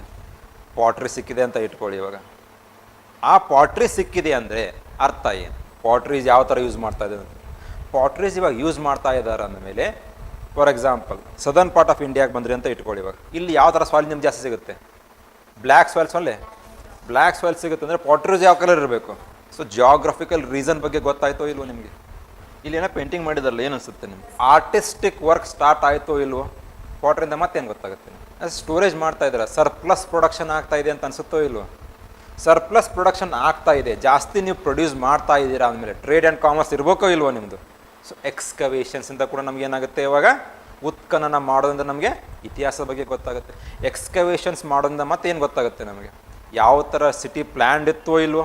ಇಂಡಸ್ ವ್ಯಾಲಿ ಸಿವಿಲೈಸೇಷನ್ ಅವರು ಯಾವ ತರಹದ ಒಂದು ಟೆಂಪಲ್ಸ್ ಕನ್ಸ್ಟ್ರಕ್ಟ್ ಮಾಡ್ತಾ ಇದ್ರೋ ಇಲ್ವೋ, ಪ್ಯಾಲೇಸ್ ಕನ್ಸ್ಟ್ರಕ್ಟ್ ಮಾಡ್ತಾ ಇದ್ರೋ ಇಲ್ವೋ, ದೇವರ ಆರಾಧನೆ ಬಗ್ಗೆ ಗುಣ ನಮ್ಗೆ ಗೊತ್ತಾಗುತ್ತೆ. ಹೌದೋ ಇಲ್ವೋ? ಮೂರ್ತಿಗಳು ಸಿಗುತ್ತೆ ನಿಮಗೆ. The study of coins is called as numismatics. Numismatics ಅಂದರೆ ಏನು? Study of coins. ಈ ಒಂದು ನಾಣ್ಯಗಳನ್ನು ನೀವು ಸ್ಟಡಿ ಮಾಡೋದ್ರಿಂದ ಅಥವಾ ಸಿಗೋದ್ರಿಂದ ಏನು ಅರ್ಥ ಆಗುತ್ತೆ ನಿಮ್ಗೆ? ಒಂದು ಯಾವ ರಾಜ ರೂಲ್ ಮಾಡ್ತಾ ಇದ್ದ, ಯಾಕಂದರೆ these are punch marked coins. ಏನು ಸೀಲ್ ಇರ್ತಾ ಇತ್ತು ಅದರ ಮೇಲೆ, ಮುದ್ರೆಯನ್ನು ಒತ್ತಿ ಕಾಯಿನ್ನ ರಿಲೀಸ್ ಮಾಡ್ತಾ ಇದ್ರು, ಯಾವ ರಾಜ ಇದ್ದಂತ ಗೊತ್ತಾಗುತ್ತೆ. ಮತ್ತು ಸೈನ್ಸ್ ಆ್ಯಂಡ್ ಟೆಕ್ ಅಂದರೆ ಯಾವ ಥರ ಸ್ಮೆಲ್ಟ್ ಮಾಡ್ತಾ ಇದ್ರು, ಕರಗಿಸ್ತಾ ಇದ್ರು ಕಾಯಿನ್ಸ್ನ ಅನ್ನೋದು ಗೊತ್ತಾಗುತ್ತೆ. For example Cholas have the trade relations with Shailendra dynasty, Shri Vijaya dynasty, ಅಲ್ಲಿ ಕಾಯಿನ್ ಸಿಕ್ಕಿದೆ, ಗೊತ್ತಾಯ್ತು ತಾನೆ ಇವಾಗ ಟ್ರೇಡ್ ಆ್ಯಂಡ್ ಕಾಮರ್ಸ್ ಇತ್ತು ಅಂತ. ಮತ್ತೆ ಇವಾಗ ರಿಲೇಷನ್ ಮತ್ತು economic prosperity. For example cushions ಟೈಮಲ್ಲಿ ಏನಾಯಿತು? ಗೋಲ್ಡ್ ಕಾಯಿನ್ಸ್ ಬಂತು. ಗುಪ್ತಾಸ್ ಟೈಮಲ್ಲಿ ಏನಾಯಿತು? Quality of gold coins increase ಆಗುತ್ತೆ. ನಂಬರ್ ಆಫ್ ಗೋಲ್ಡ್ ಕಾಯಿನ್ಸ್ನ ಎಷ್ಟು ಇನ್ಕ್ರೀಸ್ ಮಾಡ್ತಿರಲ್ಲ ಅಷ್ಟು ಏನಾಗುತ್ತೆ ನಿಮ್ಮದು ಇಕಾನಮಿಕ್ ಪ್ರಾಸ್ಪೆರಿಟಿ ಅರ್ಥ ಆಗುತ್ತೋ ಇಲ್ಲೋ. So based on issuing the number of gold coins or the copper coins or the silver coins you can decide the economic prosperity of that particular dynasty, right? Symbols ಗೊತ್ತಾಗುತ್ತೆ. ಮತ್ತೆ religious aspects ಗೊತ್ತಾಗುತ್ತೋ ಇಲ್ವೋ ನಿಮಗೆ? ಕೆಲವೊಂದು ಕಾಯಿನ್ಸಲ್ಲಿ ಏನಿರುತ್ತೆ, ಒಂದು side king ಇದ್ರೆ ಇನ್ನೊಂದು ಸೈಡಲ್ಲಿ ಏನಿರುತ್ತೆ ಶಿವನ ಮೂರ್ತಿ. Especially Cholas, they issued the coins which bear the seals of lord Shiva. ಹೌದು ತಾನೆ? ಅದರ ಜೊತೆಗೆ ರಾಜಸ್ಥಾನದಲ್ಲಿ ಕೆಲವೊಂದು ಕಾಯಿನ್ಸ್ ಸಿಕ್ಕಿದೆ. ಯಾವ ಥರ ಕಾಯಿನ್ಸ್ ಸಿಕ್ಕಿದೆ ಅಂದರೆ, ಒಂದು ಸೈಡ್ ಪೃಥ್ವಿರಾಜ್ ಚವ್ಹಾಣಂದೇನಿದೆ ಮೂರ್ತಿ ಇದೆ, ಸೀಲ್ ಇದೆ. ಇನ್ನೊಂದು ಸೈಡು ಮೈಜುದ್ದೀನ್ ಸ್ಯಾಮ್ ಅಂತ ಇದೆ, ಪಂಚ್ ಮಾರ್ಕಡ್. ಮೈಜುದ್ದೀನ್ ಸ್ಯಾಮ್ ಯಾರು? ರಾಜ್ಕುಮಾರ, ಮೊಹಮ್ಮದ್ ಗೋರಿ, 1192 ಬ್ಯಾಟಲ್ ಆಫ್ ಟರೇನ್ ಇಬ್ಬರು ರೂಲ್ ಮಾಡಿದ್ದಾರೆ ಅಂತ ಹೇಳ್ಕೊಡುತ್ತೆ ಅದು ಕೆಲವೊಂದು ಕಡೆ. ಒಂದು ಸೈಡ್ ಏನಿದೆ ಕಾಯಿನಲ್ಲಿ ಸೀಲು ಪೃಥ್ವಿರಾಜ್ ಚವ್ಹಾಣ್ ಅಂತ ಇದೆ, ಇನ್ನೊಂದು ಕಡೆ ಮೈಜುದ್ದೀನ್ ಬಿನ್ ಸ್ಯಾಮ್ ಅವನ ಹೆಸರು, ಯಾರು? ಗೋರಿ ಹೆಸರು. ಅರ್ಥ ಆಯ್ತು? ಏನು ಅರ್ಥ? ಅಡ್ಮಿನಿಸ್ಟ್ರೇಷನ್ ಹೇಗಿತ್ತು ಅಂತಲೂ ಗೊತ್ತಾಗುತ್ತಾನೆ ಇವಾಗ. ಸೊ ಕಾಯಿನ್ಸಿಂದ ನಮಗೇನು ಅರ್ಥ ಆಗುತ್ತೆ? ಮತ್ತೆ ಇಷ್ಟೆಲ್ಲ ಆಸ್ಪೆಕ್ಟ್ ಸಿಗುತ್ತೆ. ಇವಾಗ ಕಾಯಿನ್ಸ್ ಬಿಡಿ, ಮತ್ತೆ ಅದರಿಂದ ನೀವು ಹಿಸ್ಟ್ರಿ ಓದ್ಬೋದು. ಎಕ್ಸ್ಕವೇಷನ್ಸ್ ಓದಿದ್ರಾ? ಪಾಟ್ರಿಗೆಲ್ಲ ಬರುತ್ತೆ, ಮಾನ್ಯುಮೆಂಟ್ಸ್ ಬಂತು. ಫಾರ್ ಎಕ್ಸಾಂಪಲ್ ಇವಾಗ ಎಕ್ಸ್ಕವೇಷನ್ಸ್ ಮಾಡ್ತೀರಾ, ಇಲ್ಲ ಸ್ಟಡಿ ಮಾಡ್ತೀರಾ, ಆರ್ಕಿಯಾಲಜಿಕಲ್ ಡಿಪಾರ್ಟ್ಮೆಂಟ್ ಅಂತ ಇದೆ, ಹಂಪಿಗೆ ಹೋಗ್ತಾರೆ, ಸ್ಟಡಿ ಮಾಡ್ತಾರೆ. ಇದು ಏಕಶಿಲಾ ಅಂತ ಹೇಳ್ತಾರೆ, ಮೊನೋಲಿಥಿಕ್ ಸ್ಟ್ಯಾಚ್ಯೂ ಅಂತ ಹೇಳ್ತಾರೆ. ಅದೇ ಎಲ್ಲ ಓಕೆ. ಇದೆಲ್ಲ ಬಿಟ್ಟು ಮತ್ತೆ ಅಲ್ಲಲ್ಲ ಸೋರ್ಸಸ್ಸು, ಇದೆಲ್ಲ ಬಿಟ್ಟು ಮತ್ತೆ ಏನು ಸೋರ್ಸ್ ಇದೆ ನಿಮ್ಗೆ ಹಿಸ್ಟ್ರಿ ಓದಲಿಕ್ಕೆ? What are other sources to study history? Temples ಎಲ್ಲ ಎಕ್ಸ್ಕವೇಷನ್ಸಲ್ಲೇ, ಮಾನ್ಯುಮೆಂಟ್ಸಲ್ಲೇ ಬಂತದ್ದು. ಮತ್ತೆ ಲಿಟರರಿ ಟೆಕ್ಸ್ಟ್ ಅಂತ ಬರುತ್ತೆ ನಿಮಗೆ, ಗ್ರಂಥಗಳು, ಕೃತಿಗಳು. ಕವಿರಾಜ ಮಾರ್ಗ ಯಾರು ಬರೆದಿದ್ದಾರೆ? ಶ್ರೀ ವಿಜಯ. ಇವಾಗ ಚೇಂಜ್ ಆಯ್ತದು ಮತ್ತೆ. Who also lived in the court of Amoghavarsha, ನೃಪತುಂಗನ ಆಸ್ಥಾನದಲ್ಲಿದ್ದಂಥ ಕವಿ. ರನ್ನ, ಪೊನ್ನ, ಜನ್ನ, ಪಂಪ ಇರ್ಬೋದು. ಮೇಲೆ ಹೋದರೆ ಬಿಲ್ಹಣ, ಕಲ್ಹಣ, ಅವರೆಲ್ಲ ಏನು ಮಾಡಿದ್ದಾರೆ? ಪುಸ್ತಕಗಳನ್ನ ಬರೆದಿದ್ದಾರೆ ಹಲವಾರು. ಆ ಪುಸ್ತಕಗಳು ಏನು ತಿಳಿಸ್ಕೊಡುತ್ತೇನೆ? Those literary text gives us the information about the dynasties in which they have lived. ಯಾವರ ಒಂದು ಆಸ್ಥಾನದಲ್ಲಿ ಅವ್ರು ಇರ್ತಾ ಇದ್ರು, ಅವ್ರ ಬಗ್ಗೆ ನಮಗೆ ಅವರು ಸಾಮಾಜಿಕ ವ್ಯವಸ್ಥೆ ಹೇಗಿತ್ತು, ಆಡಳಿತ ವ್ಯವಸ್ಥೆ ಹೇಗಿತ್ತು, ನ್ಯಾಯಿಕ ವ್ಯವಸ್ಥೆ ಹೇಗಿತ್ತು, ಅದ್ರ ಬಗ್ಗೆ ಇನ್ಫಾರ್ಮೇಷನ್ ಕೊಡ್ತಾರೋ ಇಲ್ವೋ? They gives us the information about each and everything. They central administration, provincial administration, judicial administration, military administration, social life. ಹೌದಾ ಇಲ್ಲ? ಕಲ್ಯಾಣ ಬುಕ್ ಬರೆದ್ರೆ ಯಾವುದು? Rajatarangini gives the information about the rulers of ಕಾಶ್ಮೀರದಲ್ಲಿ ಇದ್ದಂಥ ರಾಜರ ಬಗ್ಗೆ ನಮಗೇನಾಗುತ್ತೆ? ಅದು ಮಾಹಿತಿ ಕೊಡುತ್ತೋ ಇಲ್ವೋ? ಲಿಟರರಿ ಟೆಕ್ಸ್ಟ್ ಆಯಿತು. Foreign travellers, Fahien Tsing, Hiuen Tsang, Abdul Razzaq, Nicolo de Conti, Domingo Paes, Barbosa, they all visited the India. ಪ್ರಿಲಿಮ್ಸಲ್ಲಿ question ಕೇಳಿದ್ದಾರೆ, ಯಾರ ಆಸ್ಥಾನಕ್ಕೆ ಯಾರು ಬಂದಿದ್ದಾರೆ ಅಂತ. For example, Hiuen Tsang visited the court of Harshavardhan and also the court of Immadi Pulakeshi. ಅಲ್ಲಿ ಅವ್ರು ಏನು ಮಾಡ್ತಾರೆ? ಬಂದ್ಬಿಟ್ಟು ಆರಾಮಾಗಿ ರೆಸ್ಟ್ ಮಾಡಿ ಹೋಗ್ತಾರೆ. ಅವರ ಸಮಾಜ ಹೇಗಿತ್ತು, how the society was, how there administration was, information ಕೊಡ್ತಾರೋ ಇಲ್ವೋ? ಇದೆಲ್ಲ ಏನು ನಮಗೆ ಸೋರ್ಸಸ್. ಆದರೆ ಮೂಲ ಸೋರ್ಸ್ ಯಾವುದು ನಮ್ಮದು? ಎಲ್ಲದಕ್ಕಿಂತ ಮುಂಚೆ ಪ್ರಾಚೀನವಾದದ್ದು, the oldest literary text in India or in the entire world, which gives the information about the society. Oldest religious text in the entire world. How many Vedas are there? ಎಷ್ಟು ವೇದಗಳಿದ್ದಾವೆ? ಯಾವುದು? Rigveda is the oldest religious text in the entire world which gives us the information about the society. ಇದ್ರ ಬಗ್ಗೆ, ಸಾಮಾಜಿಕ ವ್ಯವಸ್ಥೆ ಬಗ್ಗೆ ನಮಗೆ ಮಾಹಿತಿ ನೀಡೋದು ಯಾವುದು? ರಿಗ್ವೇದ. ಅದರ ಜೊತೆಗೆ ಮತ್ತೆ ಯಾವುದಿದೆ? ಓಲ್ಡೆಸ್ಟ್ ಅಂದರೆ ಎಪಿಕ್ಸ್, ಮಹಾಕಾವ್ಯಗಳು. ಮಹಾಭಾರತ ಮತ್ತು ರಾಮಾಯಣ ಇರ್ಬೋದು. ಕೌಟಿಲ್ಯ ಯಾವಾಗ ಬರ್ತಾರೆ? ಕೌಟಿಲ್ಯ ಅಂದರೂ ಒಂದೇ, ಚಾಣಕ್ಯ ಅಂದರೂ ಒಂದೇ, ವಿಷ್ಣುಗುಪ್ತ ಅಂದರೂ ಒಂದೇ. ಅರ್ಥಶಾಸ್ತ್ರ ಬರೆದಿದ್ದಾರೋ ಇಲ್ಲೋ? ಸೊ ಇನ್ಫಾರ್ಮೇಷನ್ ಯಾವಾಗ ಬರುತ್ತೆ? ಮೌರ್ಯನ್ಸ್ ಟೈಮ್ ಅಂದರೆ ಕ್ರಿಸ್ತ ಪೂರ್ವ. ಇದ್ರ ಬಗ್ಗೆ ಹೇಳ್ತಾರೆ ಈಗ. ಕೌಟಿಲ್ಯ ಅರ್ಥಶಾಸ್ತ್ರ, ಅಡ್ಮಿನಿಸ್ಟ್ರೇಷನ್, ಸಪ್ತಾಂಗ ಸಿದ್ಧಾಂತ, ಇವೆಲ್ಲ ಏನು ನಮಗೆ ಮೂಲಗಳು ತಾನೇ ಇತಿಹಾಸವನ್ನು ಓದಲಿಕ್ಕೆ. ಸೊ ಇತಿಹಾಸ ಓದಲಿಕ್ಕೆ ನಮಗೇನಿದೆ? ಇದೇ ಫಸ್ಟ್ ಚಾಪ್ಟರಲ್ಲಿ ಅವರು ಹೇಳಿರೋದು. ಏನು ಹೇಳಿದ್ದಾರೆ ಇಲ್ಲಿ? Finding about the past. What we have manuscripts, we have inscriptions, we have coins. ಇದನ್ನೇ ಹೇಳಿದ್ದಾರೆ. ಆದರೆ ಇಲ್ಲಿ ಅವ್ರೇನು ಮಾಡಿದ್ದಾರೆ? ಮಾನ್ಯುಮೆಂಟ್ಸ್ ಬಗ್ಗೆ ಮತ್ತೆ ಅಷ್ಟೊಂದು ಹೇಳಿಲ್ಲ, ಲಿಟರರಿ ಸೋರ್ಸಸ್ ಬಗ್ಗೆ ಹೇಳಿಲ್ಲ, ಟ್ರಾವೆಲರ್ಸ್ ಬಗ್ಗೆ ಹೇಳಿಲ್ಲ. ಇದನ್ನು ಏನು ಮಾಡಬೇಕು? ನಿಮಗೆ ದಾರಿ ತೋರಿಸಿದ್ದಾರೆ ಅವರು. ಹಿಸ್ಟ್ರಿ ಓದಿ ಏನಕ್ಕೆ? ಇದ್ರ ಮೇಲೆ ಮತ್ತೆ ನೀವೇನು ಮಾಡಿ, ಇವಾಗ you are suppose to work on other sources to study the history. ಹೌದಾ? ಈ ಥರ ಓದಿ. ಹಿಸ್ಟ್ರಿ NCERT ಓದಬೇಕಾದ್ರೂ ಕೂಡ ಅಲ್ಲಿಗೆ ರೆಸ್ಟ್ರಿಕ್ಟ್ ಆಗೋದಲ್ಲ, ಅದ್ರ ಮೇಲೆ ಮತ್ತೆ ನೀವೇನು ಮಾಡಬೇಕು. ನೆಕ್ಸ್ಟ್ ಯೂನಿಟ್ ನೋಡಿ ಏನಿದೆ, ಹಂಟಿಂಗ್ ಗ್ಯಾದರಿಂಗ್ ಟು ಗ್ರೋಯಿಂಗ್. ಏನು ತಿಳಿಸ್ಕೊಡುತ್ತೆ ನಿಮಗೆ? Palaeolithic to neolithic. ಹೌದು ತಾನೆ? ಫಸ್ಟಿಗೆ ಏನಿದ್ರು ಅವರು hunting and gathering. During mesolithic to some extent they started domestication of animals. Herders ಆಗ್ತಾರೆ, ಪ್ರಾಣಿ ಸಾಕಾಣಿಕೆ ಸ್ಟಾರ್ಟ್ ಮಾಡ್ತಾರೆ. ನೆಕ್ಸ್ಟ್ ಏನಾಗ್ತಾರೆ ಅವರು? ಗ್ರೋಯಿಂಗ್, ಬೆಳಿತಾರೋ ಇಲ್ವೋ, ಅಗ್ರಿಕಲ್ಚರ್ ಸ್ಟಾರ್ಟ್ ಆಗುತ್ತೆ. UPSC ಪ್ರಿಲಿಮ್ಸಲ್ಲಿ ಒಂದು ಕ್ವಶನ್ ಇತ್ತು, ಕಾಟನ್ನ ಫಸ್ಟ್ ಕಲ್ಟಿವೇಟ್ ಮಾಡೋದು ಯಾರು? ಇಂಡಿಯನ್ ಸಬ್ ಕಾಂಟಿನೆಂಟಲ್ಲಿ people of Indus valley civilisation are the first people to cultivate the cotton. Sindon ಅಂತ ಕರಿತಾ ಇದ್ರು ಅದಕ್ಕೆ ಮುಂಚೆ. ಹೌದು ತಾನೆ? ಆ ಥರ ಕ್ವಶನ್ಸ್ ಎಲ್ಲಿಂದ ರೇಸ್ ಆಗುತ್ತೆ ನಮಗೆ? ಇಲ್ಲಿಂದನೇ ರೇಸ್ ಆಗೋದು. ಏನು ಗ್ರೋ ಮಾಡ್ತಾಯಿದ್ರು, ಏನು ಬೆಳೀತಾ ಇದ್ರು ಅಂತ ಹೇಳ್ಬಿಟ್ಟು. ಪ್ಯಾಲಿಯೋಲಿಥಿಕಲ್ಲಿ ಏನಿತ್ತು? ಪ್ಯಾಲಿಯೋಲಿಥಿಕಲ್ಲಿ ಏನಿರ್ತಾ ಇತ್ತು? ಹಂಟಿಂಗ್ ಮತ್ತು ಯಾವುದು, ಆರಾಮ ಬೇಟೆ ಆಡಿಕೊಂಡು ಇದ್ರು. ಬೇಟೆ ಆಡಲಿಕ್ಕೆ ಏನು ಟೂಲ್ಸ್ನ ಯೂಸ್ ಮಾಡ್ತಾಯಿದ್ರು ಅವರು? UPSCಯಲ್ಲಿ ಕ್ವಶನ್ ಇತ್ತು. The palaeolithic people used only stone tools for their hunting ಅಂತ ಇದೆ. ಕ್ವಶನ್ ಏನು ಮಾಡಿದ್ದಾರೆ ಅವರು? ಇಲ್ಲಿಂದ ತೊಗೊಂಡಿರೋದು. Some of these stone tools were use to cut meat and bone. ಹೌದಾ? ಇಲ್ಲೇನು ಮಾಡಿದ್ದಾರೆ? Other tools were use to chop wood. ಅಂದರೆ along with stone tools they also used the tools made up of. ಎರಡೂ ತರಹದ ಟೂಲ್ಸ್ನ use ಮಾಡ್ತಾರೆ. They used both bones tools and stone tools. ಆದರೆ UPSC ಏನು ಮಾಡಿತ್ತು? They used only stone tools. ಆ ಕೀವರ್ಡ್ನ identify ಮಾಡಿದ್ರೆ ಸಿಕ್ಬಿಡುತ್ತೆ ನಿಮಗೆ. UPSC ಮಾಡೋದು ಇದನ್ನೇ. ಅವ್ರು ಏನೂ ಮಾಡೋದಿಲ್ಲ, ಇಲ್ಲಿಂದ ಸ್ಟೇಟ್ಮೆಂಟ್ ತೊಗೊಳ್ತಾರೆ, ರೀಫ್ರೇಮ್ ಮಾಡ್ತಾರೆ. ನಿಮಗೊಂದು ಎಕ್ಸಾಂಪಲ್ ಕೊಟ್ಟಿದೆ. Angkor Wat is the biggest religious or the Hindu temple in the Cambodia or Indonesia? ಎಲ್ಲಿದೆ? ಕಾಂಬೋಡಿಯಾ. ಅವ್ರು ಕಾಂಬೋಡಿಯಾ ತೆಗಿತಾರೆ, ಇಂಡೋನೇಷಿಯಾ ಆಗ್ತಾರೆ. ನಮಗೆಲ್ಲ ಏಷ್ಯಾನ ಕಂಡುಬಿಡುತ್ತೆ ಅದು. ಇಮಿಡಿಯೇಟ್ಲಿ ಏನು ಮಾಡ್ತೀವಿ? ಅಟೆಂಪ್ಟ್ ಮಾಡ್ತೀವಿ. ಸೊ ಅದಕ್ಕೆ ಏನು ಮಾಡಿ, ಆ ಸ್ಟೇಟ್ಮೆಂಟ್ ನೋಡ್ತಿಲ್ಲ, ಅದಕ್ಕೆ ಸ್ವಲ್ಪ ಟೈಮ್ ಕೊಡಿ.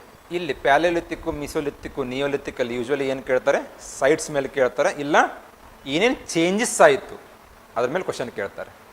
ಜಾಸ್ತಿ ಕ್ವಶನ್ಸ್ ಬರೋದೇನಾಗುತ್ತೆ ಇಲ್ಲಿ ಸ್ವಲ್ಪ ಕಡಿಮೆ ಇದೆ. ಆದರೆ ಕೆಲವೊಂದು ವರ್ಡ್ಸ್ ಮೇಲೆ ಕೇಳಿದ್ದಾರೆ. ಫಾರ್ ಎಕ್ಸಾಂಪಲ್, ಪ್ಯಾಲಿಯೋಲಿಥಿಕ್ ಸೈಟ್ ಫಸ್ಟನ್ನ ಡಿಸ್ಕವರ್ ಮಾಡಿದ್ದು ಯಾರು ಅಂತ ಕೇಳಿದ್ದಾರೆ ಮುಂಚೆ. ಯಾರು?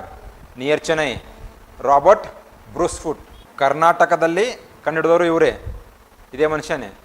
ಮತ್ತು ಫಸ್ಟ್ ಪ್ಯಾಲಿಯೋಲಿಥಿಕ್ ಟೂಲ್ ಏನು ಶಿಲಾಯುಗಕ್ಕೆ ಸಂಬಂಧಪಟ್ಟಂಥ ಟೂಲ್ನ ಕಂಡುಹಿಡಿದ ಯಾರು? Robert Bruce Foote, near Chennai. ಕರ್ನಾಟಕದಲ್ಲಿ ಕೂಡ ಫಸ್ಟ್ ಪ್ಯಾಲಿಯೋಲಿಥಿಕ್ ಟೂಲ್ ಕಂಡುಹಿಡಿದವನು ಇದೇ ವ್ಯಕ್ತಿ, ರಾಬರ್ಟ್ ಬ್ರೂಸ್ಫುಟ್. ನೆನ್ಪಿಡಿ. ಟೂಲ್ಸ್ ಮೇಲೆ ಅವ್ರೇನು ಯೂಸ್ ಮಾಡ್ತಾ ಇದ್ರು ಕೇಳೋದಿಲ್ಲ ಕ್ವಶನ್. ಹ್ಯಾಂಡ್ ಆ್ಯಕ್ಸ್ ಯೂಸ್ ಮಾಡ್ತಾ ಇದ್ರು. ಯಾಕಂದ್ರೆ ಮತ್ತೆ ಆ್ಯಕ್ಸ್ ಅಂದ ತಕ್ಷಣ ನೀವು ಪ್ರೆಸೆಂಟೇ ಕೊಡಲಿ ಏನಿದೆಯಲ್ಲ, ಆ ಆ್ಯಕ್ಸ್ ಅಲ್ಲ, ಶೇಪಲ್ಲಿ ಮಾತ್ರ ಏನಿರ್ತಾ ಇತ್ತದು ಆ್ಯಕ್ಸ್ ಥರ ಇರ್ತಾ ಇತ್ತು. ಕ್ವಶನ್ಸ್ ಕೇಳಿದ್ರೆ ಏನು ಮಾಡ್ತಾರೆ ಅವರು? ಏನೇನು ಚೇಂಜಸ್ ಆಯಿತು ಅಂತ ಕ್ವಶನ್ಸ್ ಕೇಳ್ತಾರೆ. ಆದರೆ ಏನು ಟೂಲ್ಸ್ ಯೂಸ್ ಮಾಡ್ತಾಯಿದ್ರು, ಸ್ಕ್ರೇಪರ್ಸಲ್ಲಿ ಯೂಸ್ ಮಾಡ್ತಾಯಿದ್ರು, ಬ್ಯೂರಿನ್ಸಲ್ಲಿ ಯೂಸ್ ಮಾಡ್ತಾಯಿದ್ರು ಅಂತ ಫಿಲಿಮ್ಸಲ್ಲಿ ಕೇಳೋದಿಲ್ಲ. ಆದರೆ ಯೂಶ್ವಲಿ ಏನು ಮಾಡ್ತಾಯಿದ್ರು? ಟೂಲ್ಸ್ ಮೇಲೆ ಕ್ವಶನ್ ಕೇಳಿದ್ದಾರೆ, ಆದರೆ ಚೇಂಜಸ್ ಮೇಲೆ ಕೇಳಿದ್ದಾರೆ. ಆದರೆ ಹ್ಯಾಂಡ್ ಆ್ಯಕ್ಸ್ ಯೂಸ್ ಮಾಡ್ತಾಯಿದ್ರು, ಬ್ಯೂರಿನ್ಸ್ ಯೂಸ್ ಮಾಡ್ತಾಯಿದ್ರು, ಆ ಥರ ಕೇಳೋದಿಲ್ಲ. ಆದರೆ ಮೀಸೋಲಿಥಿಕಲ್ಲಿ ಏನು ಚೇಂಜ್ ಆಯಿತು? There are changes in the tools they have used in the palaeolithic compared to the mesolithic. ಹೌದು ತಾನೆ? ಮೀಸೋಲಿಥಿಕಲ್ಲಿ ಏನು ಯೂಸ್ ಮಾಡ್ತಾರೆ? ಮೀಸೋಲಿಥಿಕಲ್ಲಿ ಅದರ ಸೈಜು ಮತ್ತು ಅದರದ್ದು ವೇಟು ಡಿಕ್ರೀಸ್ ಆಯಿತು. ಅದ್ರ ಜೊತೆಗೆ ಇನ್ನೊಂದು ಏನು ಯೂಸ್ ಮಾಡ್ತಾರೆ ಮೀಸೋಲಿಥಿಕಲ್ ಅಂದರೆ ಪ್ಯಾರಲಲ್ ಸೈಡೆಡ್. ಏನು ಪ್ಯಾರಲಲ್ ಸೈಡೆಡ್ ಅಂದರೆ? ಇವಾಗ ಏನಿತ್ತು, ಈ ಸೈಡ್ ಮಾತ್ರ ಏನಿರುತ್ತೆ? ಶಾರ್ಪ್ ಇರುತ್ತೆ, ಇದು ಹಾರ್ಡ್ ಆಗಿತ್ತು. ಇವಾಗ ಏನು ಮಾಡ್ತಾರೆ ಅವರು? ಬೋತ್ ಸೈಡ್ ಏನು ಮಾಡ್ತಾರೆ? Sharp. They started using the parallel sided tools during the mesolithic. ಈ ಥರ ಚೇಂಜಸ್ ಮೇಲೆ ಏನು ಮಾಡ್ತಾರೆ? ಕ್ವಶನ್ ಕೇಳಿದ್ರೆ. ಆದರೆ ಪ್ಯಾಲಿಯೋಲಿಥಿಕ್ಕು, ಮೀಸೋಲಿಥಿಕ್ಕು, ನಿಯೋಲಿಥಿಕಲ್ ಕ್ವಶನ್ಸ್ ಬರೋದು ಅಷ್ಟೊಂದು ರೇರ್. ಆ ಟೂಲ್ಸ್ನ ಅವ್ರು ಏನಕ್ಕೆ ಯೂಸ್ ಮಾಡ್ತಾಯಿದ್ರು? Y they were using those tools? ಏನು ಕೊಟ್ಟಿದ್ದಾರೆ ಇಲ್ಲಿ? ಏನಂತ ಕೊಟ್ಟಿದ್ದಾರೆ? ಟು ಸ್ಕಾರ್ಪ್ ದ ಬಾರ್ಕ್, ಅಂದರೆ ಗಿಡದ ತೊಗಟೆ ಅಂತ ಏನು ಕರಿತೀವಲ್ಲ ಅದನ್ನು ತೆಗಿಲಿಕ್ಕಿರ್ಬೋದು. To cut meat and bones, to chop the fruit and the roots. ಎಲ್ಲಿ? ಸ್ಟೋನ್ ಏಜಲ್ಲಿ. ಅದರ ಉದ್ದೇಶ ಇದು. ಮತ್ತೆ ಇಲ್ಲಿ ಕೇಳಿದ್ದಾರೆ ನೋಡಿ, ಇಲ್ಲಿ choosing a place to live in. Choosing a place to live in. ಮುಂಚೆ ಇದು ರಿಪೀಟ್ ಆಯಿತೋ ಇಲ್ವೋ ಇವಾಗ? ಸೊ ಮುಂಚೆ ಹಂಟರ್ಸ್ ಆ್ಯಂಡ್ ಗ್ಯಾದರ್ಸ್ ಎಲ್ಲಿ ಇರ್ತಾ ಇದ್ರು? ಕೇವ್ಸಲ್ಲಿ ಇರ್ತಾಯಿದ್ರು. ಅದರ ಜೊತೆಗೆ ವಾಟರ್ ಬಾಡೀಸ್ ಎಲ್ಲಿರುತ್ತಲ್ಲ ಅಲ್ಲೇನು ಮಾಡ್ತಾರೆ? They use to reside in and around the water bodies. Why? Availability of water, ನೀರು ಬೇಕು. ಮತ್ತೆ ನೀವು ಸ್ಟೋನ್ಸ್ ಟೂಲ್ಸ್ ಯೂಸ್ ಮಾಡ್ತಾ ಇದ್ದೀರಾ, ಅಲ್ಲಿ ಅವೈಲೇಬಿಲಿಟಿ ಜಾಸ್ತಿ ಇರುತ್ತೋ ಇಲ್ವೋ ನಿಮಗೆ? So availability of the stones to produce your tools and implements, water bodies. And in case ಮಳೆಯಿಂದ ಬಿಸಿಲಿನಿಂದ ನಿಮ್ಮಷ್ಟಕ್ಕೆ ನೀವು ರಕ್ಷಣೆ ಮಾಡ್ಕೊಂಡು ಏನು ಮಾಡ್ತಾ ಇದ್ದೀರಿ, ನೀವು ಕೇವ್ಸಲ್ಲಿ ಇರ್ತಾ ಇದ್ರಿ. ಹೌದಾ? ಕೆಲವೊಂದು ಸೈಟ್ಸ್ ಇದಾವೆ ಇವಾಗ. ಬಾಗೋರ್ ಅಂತ ಕೇಳಿರಬೇಕು ನೀವು. Bagor in Rajasthan, it is the best documented stone age site in India. ಯಾವುದು? ಬಾಗೋರ್ ಇನ್ ರಾಜಸ್ಥಾನ್. ಇಂಥ ಸೈಟ್ಸ್ ಬಗ್ಗೆ ತಿಳ್ಕೊಂಡಿರಿ. ಬಾಗೋರ್ ಇರ್ಬೋದು, ಮೆಹರ್ಗಢ್ ಅಂತ ಬರುತ್ತೆ. ನಿಮಗೆ ಹಿಸ್ಟ್ರಿ ಮತ್ತು ಏನ್ಸೆಂಟ್ ಇಂಡಿಯಾ ಹಿಸ್ಟ್ರಿ ಹೇಳ್ಬೇಕಾದ್ರೆ ನಿಮ್ಗೆ ಡಿಟೇಲಾಗಿ ಹೇಳ್ತೀನಂತೆ. ಅಲ್ಲಿ ಯಾವ ಸೈಟಲ್ಲಿ ಏನು ಸಿಕ್ಕಿದೆ, ಅದು ಏನಕ್ಕೆ ಫೇಮಸ್ ಇದೆ ಅಂತ ಹೇಳ್ತೀನಂತೆ. There will be some sites you are suppose to remember at any cost, like Bagor, Mehrgarh, ಇವೆಲ್ಲ ಕೆಲವೊಂದು ಸೈಟ್ಸ್ ಇರುತ್ತೆ. ಆಮೇಲೆ ಭೀಮ್ ಬೆಟ್ಕ, MP, ಈ ಥರ ಕೆಲವೊಂದು ಸೈಟ್ಸ್ ಇರುತ್ತೆ. ಆ ಸೈಟ್ಸ್ ಏನು ತುಂಬ ಇಂಪಾರ್ಟೆಂಟ್. ಯಾಕಂದರೆ ಕೆಲವೊಂದು ಸೈಟಲ್ಲಿ ಕೆಲವೊಂದು ಇಂಪಾರ್ಟೆಂಟ್ ಏನಾದರೂ ನಿಮಗೆ ಎವಿಡೆನ್ಸ್ ಸಿಕ್ಕಿರುತ್ತೆ. ಹೌದಾ? ಕರ್ನಾಟಕದಲ್ಲಿ ಯಾವುದಾದ್ರು ಇದೇನು ಆ ಥರ? ಹುಣಸಿಗೆ ಅಂತ ಕೇಳಿದರೆ ಯಾರಾದರೂ? ಯಾದಗಿರಿ ಡಿಸ್ಟ್ರಿಕ್ಟ್ ಯಾರಾದರೂ ಇದ್ದಾರೆ? ಯಾದಗಿರಿ ಡಿಸ್ಟ್ರಿಕ್ಟ್ ಹುಣಸಿಗೆ ಅಂತ ಇದೆ. ಹುಣಸಿಗೆ ಕೇಳಿದರೆ ತಾನೆ, ಅಲ್ಲಿ ಸಿಕ್ಕಿದೆ. ಬ್ರಹ್ಮಗಿರಿ, ಪಿಕ್ಕಳಿಹಾಳ್, ಟೆಕ್ಕಲ್ಕೋಟ, ಕೊಡೇಕಲ್ ಅಂತ ಇದೆ ಒಂದು, ಅದು ಯಾದಗಿರಿ ಡಿಸ್ಟ್ರಿಕ್, ನಾರಾಯಣಪುರ ಹತ್ರ ಅಂತ ಬರುತ್ತೆ ಒಂದು, ಕೊಡೇಕಲ್ ಅಂತ ಹೇಳ್ಬಿಟ್ಟು ಅಲ್ಲಿ ಸಿಕ್ಕಿದ್ದಾವೆ. ಇದು ಕೇಸಲ್ಲಿ ಬರ್ಬೋದು ನಿಮಗೆ. ಅದಾದಮೇಲೆ ಮಸ್ಕಿದಲ್ಲಿ ಏನು ಸಿಕ್ಕಿದೆ? ಅಶೋಕನ್ ಇನ್ಸ್ಕ್ರಿಪ್ಷನ್ ಪಿಲರ್ಡಿಕ್ಟ್, ದೇವನಪ್ಪಿಯ ಇರೋದು ಒಂದೇ ಶಾಸನ, ಅದ್ಯಾವುದು? ಮಸ್ಕಿ. ಸೊ ಕೆಲವೊಂದು ಈ ಥರ ಪ್ಲೇಸಸ್ ಇರುತ್ತೆ, ಆ ಪ್ಲೇಸಸ್ನ ನೆನ್ಪಿಡ್ಬೇಕು. ಅದಾದಮೇಲೆ ಏನು? ಆಸ್ಟ್ರಿಚ್ ಶೆಲ್ ಸಿಕ್ಕಿದೆ. ಆಂಧ್ರ ಪ್ರದೇಶ್ ಕೇವಲ ಇದೆ ಒಂದು, ಹೇಳ್ತೀನಂತೆ. ಆಸ್ಟ್ರಿಚ್ ಸೆಲ್ಸ್, ಉಷ್ಟ್ರ ಪಕ್ಷಿ ಅಂತ ಕರಿತೀವಲ್ಲ ನಾವು. ಕ್ವಶನ್ ಕೇಳಿದ್ದಾರೆ ಇದ್ರ ಮೇಲೆಲ್ಲ. ಬಾಗೋರ್ ಮೇಲೆ ಕೇಳಿದ್ದಾರೆ, ಮೆಹರ್ಗಢ್ ಮೇಲೆ ಕೇಳಿದ್ದಾರೆ. ಕೆಲವೊಂದು ಸೈಟ್ಸ್ ಬಗ್ಗೆ ಹೇಳ್ತೀನಂತೆ ನಿಮಗೆ. ಸೈಟ್ಸ್ ಬಗ್ಗೆ ನೆನ್ಪಿಡಿ.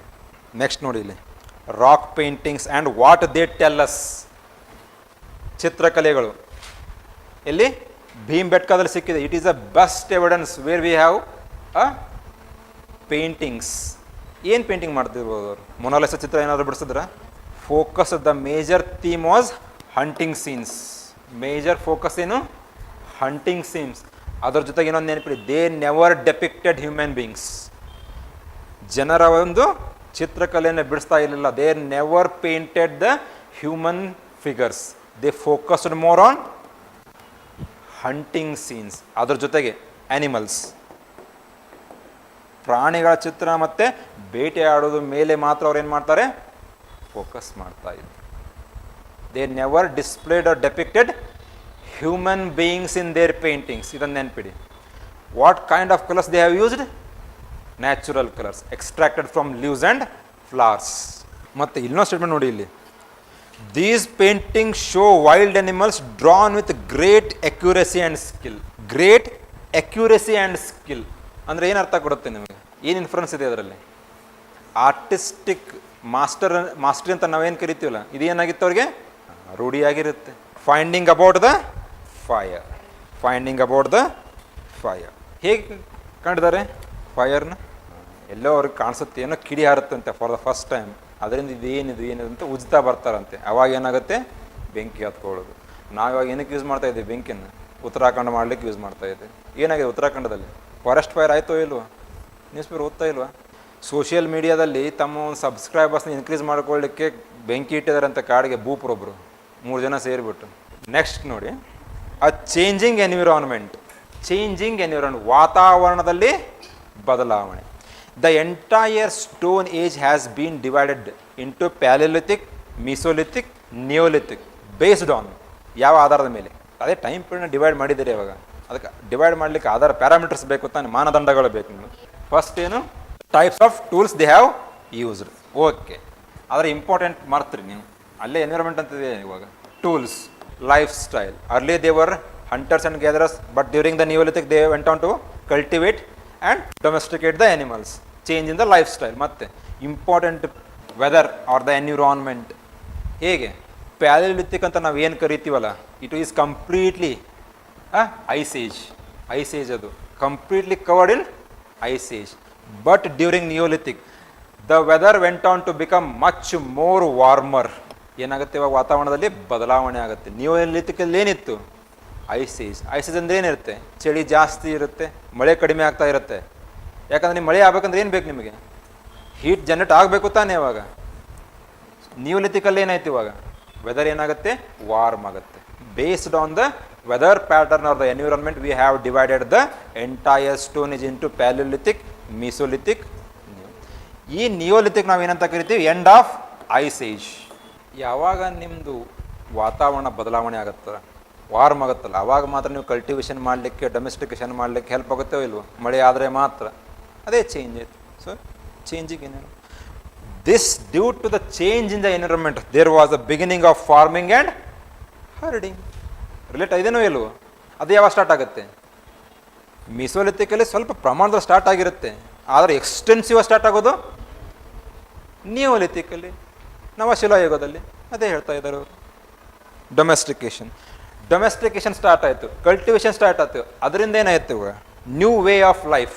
ಹೇಗೆ? ಒಂದೇ ಕಡೆ ಸೆಡೆಂಟರಿ ಲೈಫ್. ಮತ್ತೆ ಇವಾಗ ಮುಂಚೆ ಏನು ಮಾಡ್ತಾಯಿದ್ರಿ? ಹಂಟಿಂಗ್ ಆ್ಯಂಡ್ ಗ್ಯಾದರಿಂಗ್ ಮಾಡ್ತಾಯಿದ್ರಿ, ಹೌದಾ?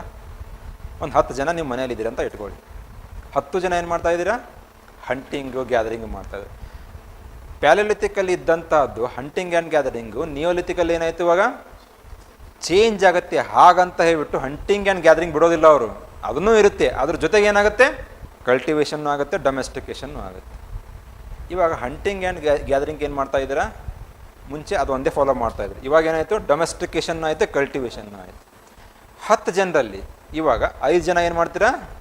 ಹಂಟಿಂಗ್ ಗ್ಯಾದರಿಂಗ್ ಮಾಡ್ತೀರಾ. 3 ಜನ ಕಲ್ಟಿವೇಷನ್ ಮಾಡ್ತೀರಾ. 2 ಏನು ಮಾಡ್ತೀರಾ? ಫಿಶಿಂಗ್ ಮಾಡ್ತೀರಾ. ಇದರಿಂದ ಏನು ಅರ್ಥ ಆಗುತ್ತೆ ನಿಮಗೆ? ಡಿವಿಷನ್ ಆಫ್ ಲೇಬರ್ ಅಂತ ಕೇಳಿದ್ರೋ ಇಲ್ವೋ? ಆಯಿತೋ ಇಲ್ವೋ? So based on the age and gender there was a division of labour. ಯಾವಾಗ? ಸ್ಟೋನ್ ಏಜಲ್ಲಿ. That doesn't depicts there is a division of labour, new way of life. ಹೌದೋ ಇಲ್ವೋ? ಇವಾಗ ಹೊಸ ಥರದ ಜೀವನ ಸ್ಟಾರ್ಟ್ ಆಯಿತೋ ಇಲ್ವೋ? ಮುಂಚೆ ಡಿವಿಷನ್ ಆಫ್ ಲೇಬರ್ ಇತ್ತಾ? ಇವಾಗ ಏನಾಯಿತು? Division of labour. ಕಾರ್ಮಿಕರ ಒಂದು ಏನಾಗುತ್ತೆ? ಇವಾಗ ವಿಂಗಡಣೆ ಆಗ್ತಾ ಬರ್ತೀರ. ಯಾವುದೋ ಒಂದು ಆಧಾರದ ಮೇಲೆ ಏಜ್ ಆ್ಯಂಡ್, ಫಾರ್ ಎಕ್ಸಾಂಪಲ್ ಇವಾಗ collection of fruits and roots, ಅದು ಯಾರು ಮಾಡೋದು? ಲೇಡೀಸ್ ಮಾಡೋದು ಅಂತ ಇಟ್ಕೊಳ್ಳಿ. ಹಂಟಿಂಗ್ ಯಾರು ಮಾಡೋದು? ಅದು ಏನು? ಬೇಸ್ಡ್ ಆನ್ ಏಜ್ ಮಾತ್ರ. ಸೊ ಈ ಥರ division of labour, new way of life ಬಂತೋ ಇಲ್ವೋ ಇವಾಗ? ಅದರ ಜೊತೆಗೆ ಯಾವಾಗ ನೀವು ಕಲ್ಟಿವೇಷನ್ನ ಸ್ಟಾರ್ಟ್ ಮಾಡ್ತೀರಾ, ಸರ್ಪ್ಲಸ್ ಆಗಿ ಪ್ರೊಡಕ್ಷನ್ನ ಸ್ಟಾರ್ಟ್ ಮಾಡ್ತಿರಲ್ಲ, ಅವಾಗ ಏನಾಗುತ್ತೆ? ಪಾಟ್ರಿ ಮೇಲೆ ಪೇಂಟಿಂಗ್ ಮಾಡ್ತಾ ಇದ್ದೀರೋ ಇಲ್ವೋ? ನ್ಯೂ ವೇ ಆಫ್ ಲೈಫ್ ಬಂತೋ ಇಲ್ವೋ? Artistic life. ಮತ್ತು ಅದೇ ನೆಕ್ಸ್ಟ್ ಅದೇ ಇದೆ, rearing of animals, finding out the first farmers and herders. ಅಂದರೆ ಸೈಟ್ಸ್ ಬಗ್ಗೆ ಹೇಳ್ತಾ ಇದ್ದಾರೆ ಅವರು. Finding about the first farmers and herders. ಎಲ್ಲಿ ಪ್ರಾಣಿ ಸಾಕಾಣಿಕೆ ನಮ್ಗೆ ಎವಿಡೆನ್ಸ್ ಸಿಕ್ಕಿದೆ? ಮೆಹರ್ಗಢದಲ್ಲಿ ಸಿಕ್ಕಿದೆ, ಹೌದಾ? ಅಲ್ಲಿ ಸಿಕ್ಕಿದೆ. ಅದಾದ ಮೇಲೆ ಇಂಡಸ್ ವ್ಯಾಲಿ ಸಿವಿಲೈಸೇಷನ್ ಕಾಟನ್ ಎಲ್ಲಿ ಪ್ರೊಡ್ಯೂಸ್ ಮಾಡ್ತಾ ಇದ್ರು, ಅದ್ರ ಬಗ್ಗೆ ಏನು ಮಾಡ್ತಾ ಇದ್ರು? Finding out the first farmers and herders. You are suppose to identify the places. Next ಏನು ಹೇಳ್ತಾ ಇದ್ದಾರೆ? Towards settled life. Why you are leading settled life? ಯಾಕೆ ನೀವು ಒಂದೇ ಕಡೆ ಇವಾಗ ವಾಸ ಮಾಡಲಿಕ್ಕೆ ಸ್ಟಾರ್ಟ್ ಮಾಡ್ತೀರಾ? Because of the domestication of animals and agriculture. Living and dying in Mehrgarh. ಏನು ಸಿಕ್ಕಿದೆ ನಮಗೆ ಮೆಹರ್ಗಢದಲ್ಲಿ? Burial system. ಹೇಗೆ ಅವರು ಬರಿ ಮಾಡ್ತಾ ಇದ್ರು ಅಂತ ಸಿಕ್ಕಿದೆ. ಬೇರೆ ಬೇರೆ ಥರ ಬರಿಯಲ್ ಸಿಸ್ಟಮ್ ಸಿಕ್ಕಿದೆ ನಮಗೆ. ಯಾವ ಥರ ಅಂದರೆ ಬರಿಯಲ್ ಸಿಸ್ಟಮಲ್ಲಿ ಏನು ಮಾಡ್ತಾಯಿದ್ರು? ಮಣ್ಣು ಮಾಡಬೇಕಾದ್ರೆ ಏನು ಮಾಡ್ತಾಯಿದ್ರು ಅವರು? ಅವ್ರು ಏನೇನು ಯುಟೆನ್ಸಿಲ್ಸ್ ಯೂಸ್ ಮಾಡ್ತಾ ಇದ್ರಲ್ಲ, ಅದನ್ನೆಲ್ಲ ಏನು ಮಾಡ್ತಾಯಿದ್ರು? ಅವ್ರ ಜೊತೆನೇ ಬರಿ ಮಾಡ್ತಾಯಿದ್ರು. ಅರ್ಥ ಏನು? ಇನ್ಫರೆನ್ಸ್ ಏನು ಇದರಿಂದ? ಮುಂದೆ ಮತ್ತೆ ನಮಗೆ ಜನ್ಮ ಇದೆ, ಇವರೆಲ್ಲೋ ಬೇರೆ ಕಡೆ ಹೋಗ್ತಾ ಇದ್ದಾರೆ ಇವಾಗ ಅನ್ನೋದೊಂದು. ಬರೀ ಯುಟೆನ್ಸಿಲ್ಸ್ ಮಾತ್ರ ಅಲ್ಲ, they use to bury the clothes and also the dogs along with the masters. ಆ ಥರ ಸಿಕ್ಕಿದೆ. ಡಬಲ್ ಬರಿಯಲ್ ಸಿಸ್ಟಮ್ ಸಿಕ್ಕಿದೆ ನಮಗೆ. ಡಬಲ್ ಬರಿಯಲ್ ಅಂದರೆ ಇಬ್ಬರು ಇರೋದು. ಆ ಥರ ಬರಿಯಲ್ ಸಿಸ್ಟಮ್ ಸಿಕ್ಕಿದೆ. ಸೊ ನಮಗೇನು ಗೊತ್ತಾಗುತ್ತೆ ಇವಾಗ? ಅವರ ಒಂದು ರಿಲಿಜಿಯಸ್ ಆಸ್ಪೆಕ್ಟ್ಸು ಗೊತ್ತಾಗುತ್ತೆ. People look after them perhaps in the belief that there is some form of a life after death. That's why they use to bury the things along with the masters. ಯಾರು ತೀರ್ಕೊಳ್ತಾರಲ್ಲ, ಇದು ಆದಮೇಲೆ ಅವರು ಎಲ್ಲಿ ಹೋಗೋದಿಲ್ಲ, ಬೇರೆ ಕಡೆ ಎಲ್ಲೇ ಹೋಗ್ತಾರೆ, ಇನ್ನೂ ಜೀವನ ಇದೆ ಅನ್ನೋದನ್ನು ನಂಬಿರ್ತಾರೆ ಅವರು. ಅದರ ಜೊತೆಗೆ ರಿಲಿಜನ್ ಅಂದ ತಕ್ಷಣ ಅವ್ರು ಯಾವುದೇ ಕಾರಣಕ್ಕೂ ಇಂಡಸ್ ವ್ಯಾಲಿ ಸಿವಿಲೈಸೇಷನಿಂದ ಹಿಡಿದು ಇಲ್ಲಿ ವೇದಿಕ್ವರೆಗೂ ಏನಿತ್ತು? They worshipped mother nature. ಅದಕ್ಕೇನಂತ ಕರೀತಾರೆ? ಎನಿಮಿಸಮ್ ಅಂತ ಕರೀತಾರೆ, ವರ್ಷಿಪಿಂಗ್ ದ ನೇಚರ್. ಯಾಕಂದರೆ ವೇದಿಕ ಪೀಠದಲ್ಲಿ ಯಾರು ವರ್ಷಿಪ್ ಮಾಡ್ತಾಯಿದ್ರು ಅವರು? ಅಗ್ನಿ, ವರುಣ, ಇಂದ್ರ, ಅದನ್ನೇ ವರ್ಷಿಪ್ ಮಾಡ್ತಾಯಿದ್ರು. ಅದಕ್ಕೆ ಏನಂತ ಕರಿತೀವಿ ನಾವು? ಎಲ್ಲಿವರೆಗೂ? ಇಂಡಸ್ ವ್ಯಾಲಿ ಸಿವಿಲೈಸೇಷನ್ವರೆಗೂ ತಾನೆ. ಸೊ ಅದಕ್ಕೆ ನಾವೇನಂತ ಕರಿತೀವಿ? ಅನಿಮಿಸಮ್. ಅದಾದಮೇಲೆ ಯಾವಾಗ ರಾಷ್ಟ್ರ ಅನ್ನೋ ಕನ್ಸೆಪ್ಟ್ ಬರುತ್ತಲ್ಲ, ಜನಪದ ಅಥವಾ ಮಹಾಜನಪದ ಅಂತ ಬರುತ್ತಲ್ಲ, ಅವಾಗಿಂದ ಏನಾಗುತ್ತೆ, ಸ್ವಲ್ಪ ರಿಲೀಜಿಯಸ್ ಅನ್ನೋ ಕನ್ಸೆಪ್ಟ್ನ ಒರಿಜಿನ್ ಆಗಲಿಕ್ಕೆ ಸ್ಟಾರ್ಟ್ ಆಗುತ್ತೆ. ಎಸ್ಪೆಷಲಿ ಗುಪ್ತಾಸ್ ಟೈಮಲ್ಲಿ ಏನಾಗುತ್ತೆ, ಅದು ಎಕ್ಸ್ಟೆನ್ಸಿವ್ ಆಗಿಬಿಡುತ್ತೆ. ಸೊ NCERT ಓದ್ರಿಂದ ಇದರ ಲಾಭ ಇದೆ. ಈ ಕನ್ಸೆಪ್ಚುಲ್ ಅರ್ಥ ಆಗ್ತಾ ಇದೆಯೋ ಇಲ್ಲೋ ನಿಮಗೆ ಇವಾಗ? ಮುಂಚೆ ನಾವೇನು ಮಾಡ್ತಾ ಇದ್ವಿ, ಭಾರತ ಅಂದರೆ ಏನು, ಲ್ಯಾಂಡ್ ಅಂದ್ರೆ ಭಾರತ ಅಂತ ತಿಳ್ಕೊಳ್ತಾ ಇದ್ವಿ. ಆದರೆ ಭಾರತ ಅಂದರೆ ಏನು? ಸೊ ಓದೋದ್ರಲ್ಲೂ ರೀತಿ ಇದೆ. ಮತ್ತು ಸುಮ್ಮನೆ ಫಸ್ಟ್ ಚಾಪ್ಟರಿಂದ ಲಾಸ್ಟ್ ಚಾಪ್ಟರ್ವರೆಗೂ ಏನು ಯೂಸ್ ಇಲ್ಲ ನಿಮ್ಮ ಯಾಕಂದರೆ NCERT ಯಾರೇ ಡಿಸೈನ್ ಮಾಡಿದ್ದಾರೆ ಇವು? ನಿಮ್ಗೆ ಡಿಸೈನ್ ಮಾಡಿದ್ದು ಚಿಲ್ಡ್ರನ್ಸ್ಗೆ ಡಿಸೈನ್ ಮಾಡಿದ್ದು. ನಿಮಗೆ ಏನಕ್ಕೆ ಯೂಸ್ ಆಗುತ್ತೆ ಇದು? ಅದು ನಿಮಗೆ ಏನಕ್ಕೆ ಯೂಸ್ ಆಗುತ್ತೆ ಅಂತ ನಿಮ್ಗೆ ಯಾವಾಗ ಗೊತ್ತಾಗುತ್ತೆ? ನಿಮ್ಮ ಸಿಲೆಬಸ್ ನೋಡಿದಾಗ ಮಾತ್ರ ಗೊತ್ತಾಗುತ್ತೆ. ಪ್ಯಾಲಿಯೋಲಿಥಿಕ್ ನಿಮ್ಮದು ಸಿಲೆಬಸ್ ಓದ್ತಿರೋ ಇಲ್ಲೋ? ಅದನ್ನು ಇಲ್ಲಿ ಓದ್ತೀರ. ಅದನ್ನೇ ಮಾಡಿ, ಏನು ಸಿಲೆಬಸ್ನ ಫಸ್ಟು ನೋಡಿ, ಐಡೆಂಟಿಫೈ ಮಾಡಿ, ಆಮೇಲೆ ಏನು ಮಾಡಿ, NCERT ಮತ್ತು ಪ್ರೀವಿಯಸ್ ಇಯರ್ಸ್. ಏನೋ ಡೌಟ್ಸ್ ಇದಾನ? ನಾಳೆ ಕಂಟಿನ್ಯೂ ಮಾಡೋಣ ಅಂತ ಮತ್ತೆ ಸಾಕು.